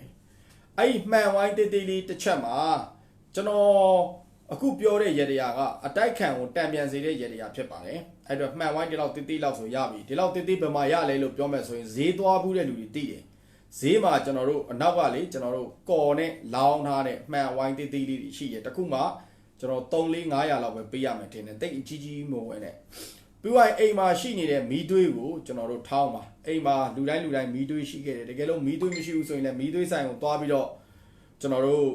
နည်းနည်းလေးတောင်းလိုက်ရပါတယ်အဲ့လိုထောင်းပါပြီးတော့နှမ်းစီလိုပါလိမ့်မယ်နှမ်းစီကတော့နယ်တွေမှာပေါ်မယ်ထင်တယ်ရန်ကုန်မှာတော့နှမ်းစီနည်းနည်းရှားလားမရှားလားတော့မသိဘူးဒါပေမဲ့ city map တွေမှာတော့ရလောက်မှထင်တာပဲကျွန်တော်စိတ်ထင်တော့နှမ်းစီလိုမယ်အဲ့ဒီနှမ်းစီနဲ့မီးသွေးနဲ့ရောပြီးတော့အဲ့မှန်တိတိလေးမှာပဲကိုယ့်ရဲ့လက်ညှိုးနဲ့ပြုရမြတံပြန်ဆိုပြီးရေးပါအဲ့တော့ဆရာဒီတိတိလေးမှာဘယ်လိုရေးရမလဲအဆင်ပြေလို့ရေးလို့ရတယ်ပြုရေးပြီးတော့အဲ့ပြုပေါ်မှာပဲတမြထက်ရေးလို့ရတယ်အဲ့တမြပေါ်မှာပဲဒံဆိုပြီးထက်ရေးလို့ရတယ်เนาะပြုတမြဒံတံပြန်ဒါပဲရေးမယ်ဟုတ်ပြီเนาะပြောင်းမှု6တာတော့မစောက်နိုင်ဘူးဆိုတော့ကျွန်တော်လည်းမပြောတတ်တော့ဘူးကျွန်တော်လည်းမလျှောက်တတ်တော့ဘူးကိုကြီးပြောင်းမှု6အောင်တော့စောက်ရနိုင်မယ်အဲ့တော့အဲ့လိုရေးပြီးသွားတဲ့အခါကျရင်ကျွန်တော်တို့မှန်တဲကိုကိုယ့်ရဲ့မှန်ရဲ့အနောက်ဘက်ချမ်းကိုကိုယ့်ရဲ့ဓာတ်ပုံကတ်လိုက်ဓာတ်ပုံကတ်တဲ့အခါမှာကြောချင်းကတ်ခိုင်းတာเนาะကြောချင်းကတ်လိုက်ကတ်ပြီးအဲ့မှန်ကိုကျွန်တော် plastic လောင်းတာပဲဖြစ်ပေါ့ဗျာတခုအဆောင်ဖြစ်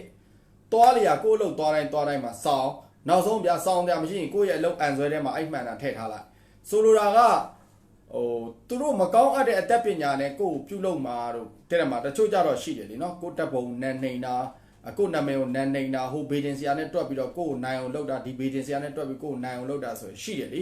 အဲ့ဒါတွေအကုန်လုံးမဖြစ်ပေါ်စေဘူးတံပြန်စေတယ်ဒီတိုင်းကိုယ်လာပြီးတော့ဓာတ်နဲ့ခုတ်တာတို့လက်သီးနဲ့ထိုးတာတို့ကတော့ကိုယ့်အကူရှောင်ပေါ့အဲ့ဒါတော့ဘေဒင်ဆရာကူညီပေးလို့မရအောင်ကျွန်တော်ကူညီပေးတာတော့ကိုမမြင်အပ်တဲ့ပညာနဲ့ပြုလုပ်တဲ့အပိုင်းကိုတော့ကျွန်တော်ကူညီပေးလို့ရတယ်အဲ့ဒါလေးအဆောင်ပြစ်ထားတာပါမှန်ကိုဘာလို့လဲမီးသွေးထောင်းပြီးတော့နှမ်းစီနဲ့ရောအဲ့ဒါနဲ့ကိုမှန်မှာပြုတ်တမြတန်ပြန်ဆိုပြီးရေးပိုင်းကိုတက်ပုံကြောချင်းကတ်ပြီး plastic လောင်းတာတော့တခုခုပေါ့ကွာတခုနဲ့တေးတက်လေးဖြစ်သွားအောင်အဆောင်တဘောလေးဖြစ်သွားအောင်လုပ်ပြီးတော့ကိုယ့်ရဲ့သွားလေးရအိမ်မှာဆောင်ထားလို့လည်းရတယ်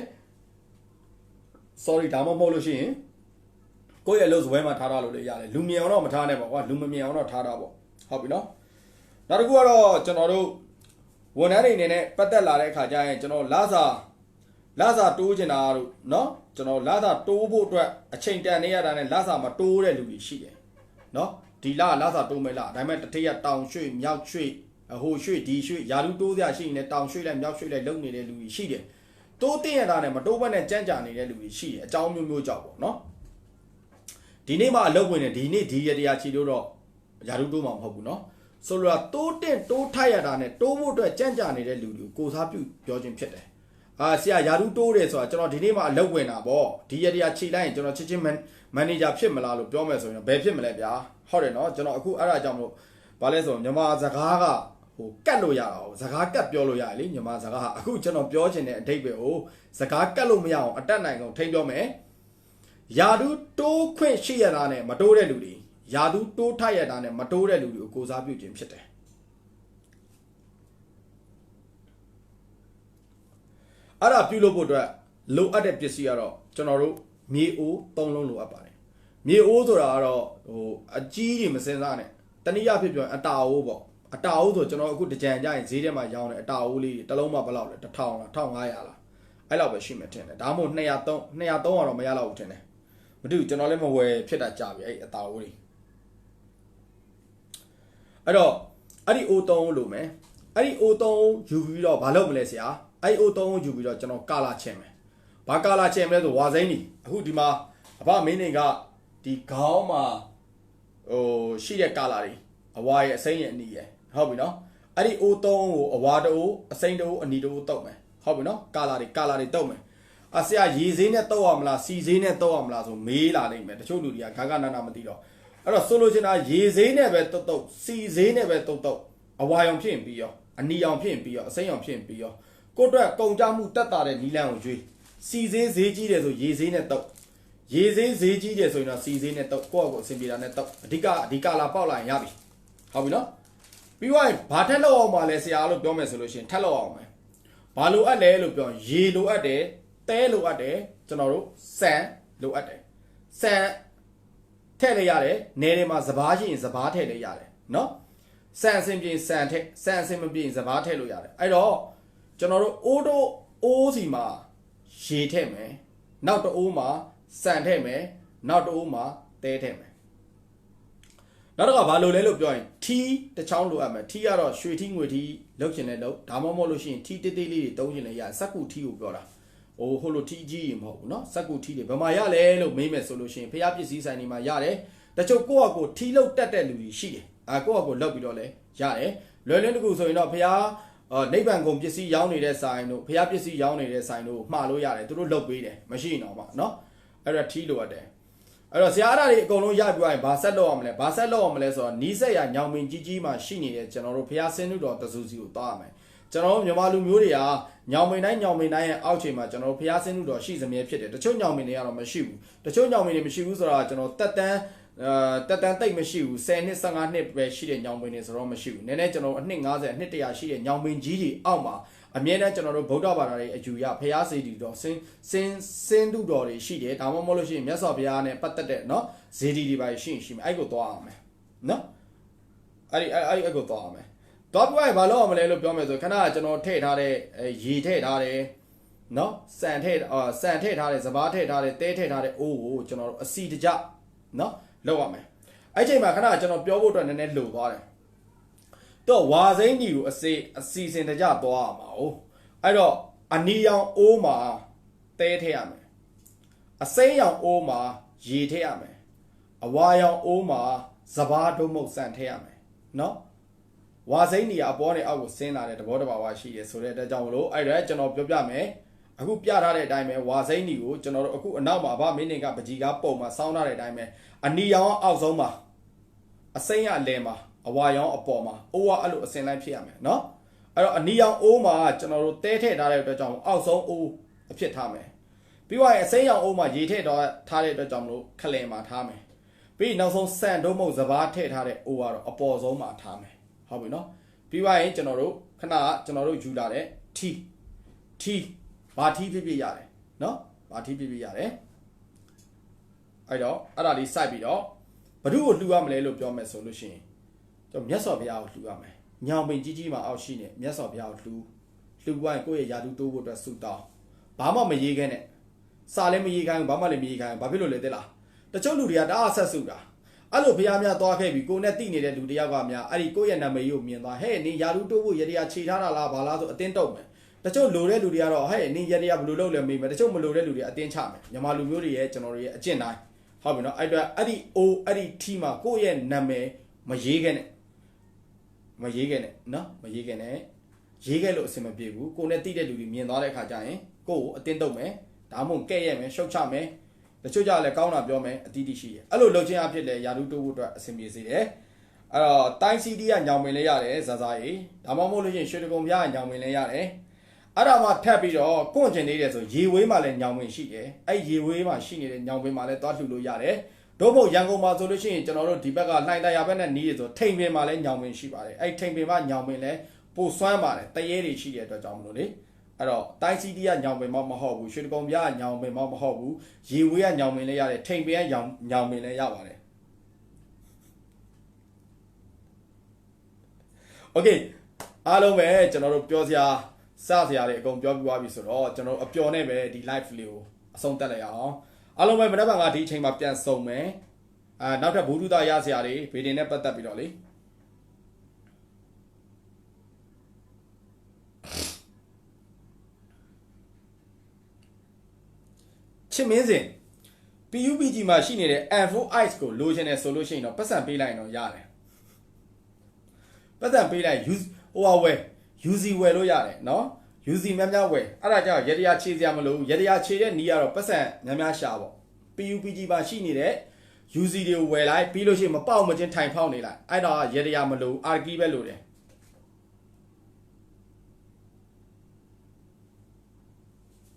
ဟုတ်ပြီနော်အားလုံးပဲ အပြောင်းနဲ့ပဲအဆုံးတက်လိုက်အောင်တက်တာပါ good luck ပါ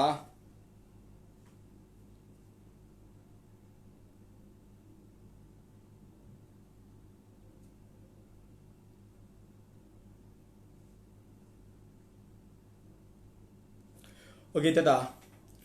mobile လီချက်မှာတော့ run ကြချင်တယ်ကြဲကျွေးချင်တယ်ဆိုရင်တော့ဆရာနဲ့လာကစားကြဲတွေတဖြုတ်ဖြုတ်ကျွေးလိမ့်မယ်အလကားဆော့တာမဆော့တာကြာပြီ mobile လီချက်မှာကြဲကျွေးချင်တယ်ဆိုရင်တော့ကျွန်တော်နဲ့လာကစားပါအဲ့ဒါကြဲကျွေးတဲ့ရတရားလို့ခေါ်တယ်တချင်းလေးတောင်ဆက်ထားတယ်ကြဲကျွေးညတိုင်းစုတောင်းမှာဇော်ရဲနောင်မဆော့ပြစ်တာကြာပြီအခုဘယ်ရောက်နေ epit 1မှာလားမသိရောက်နေ okay တက်တာ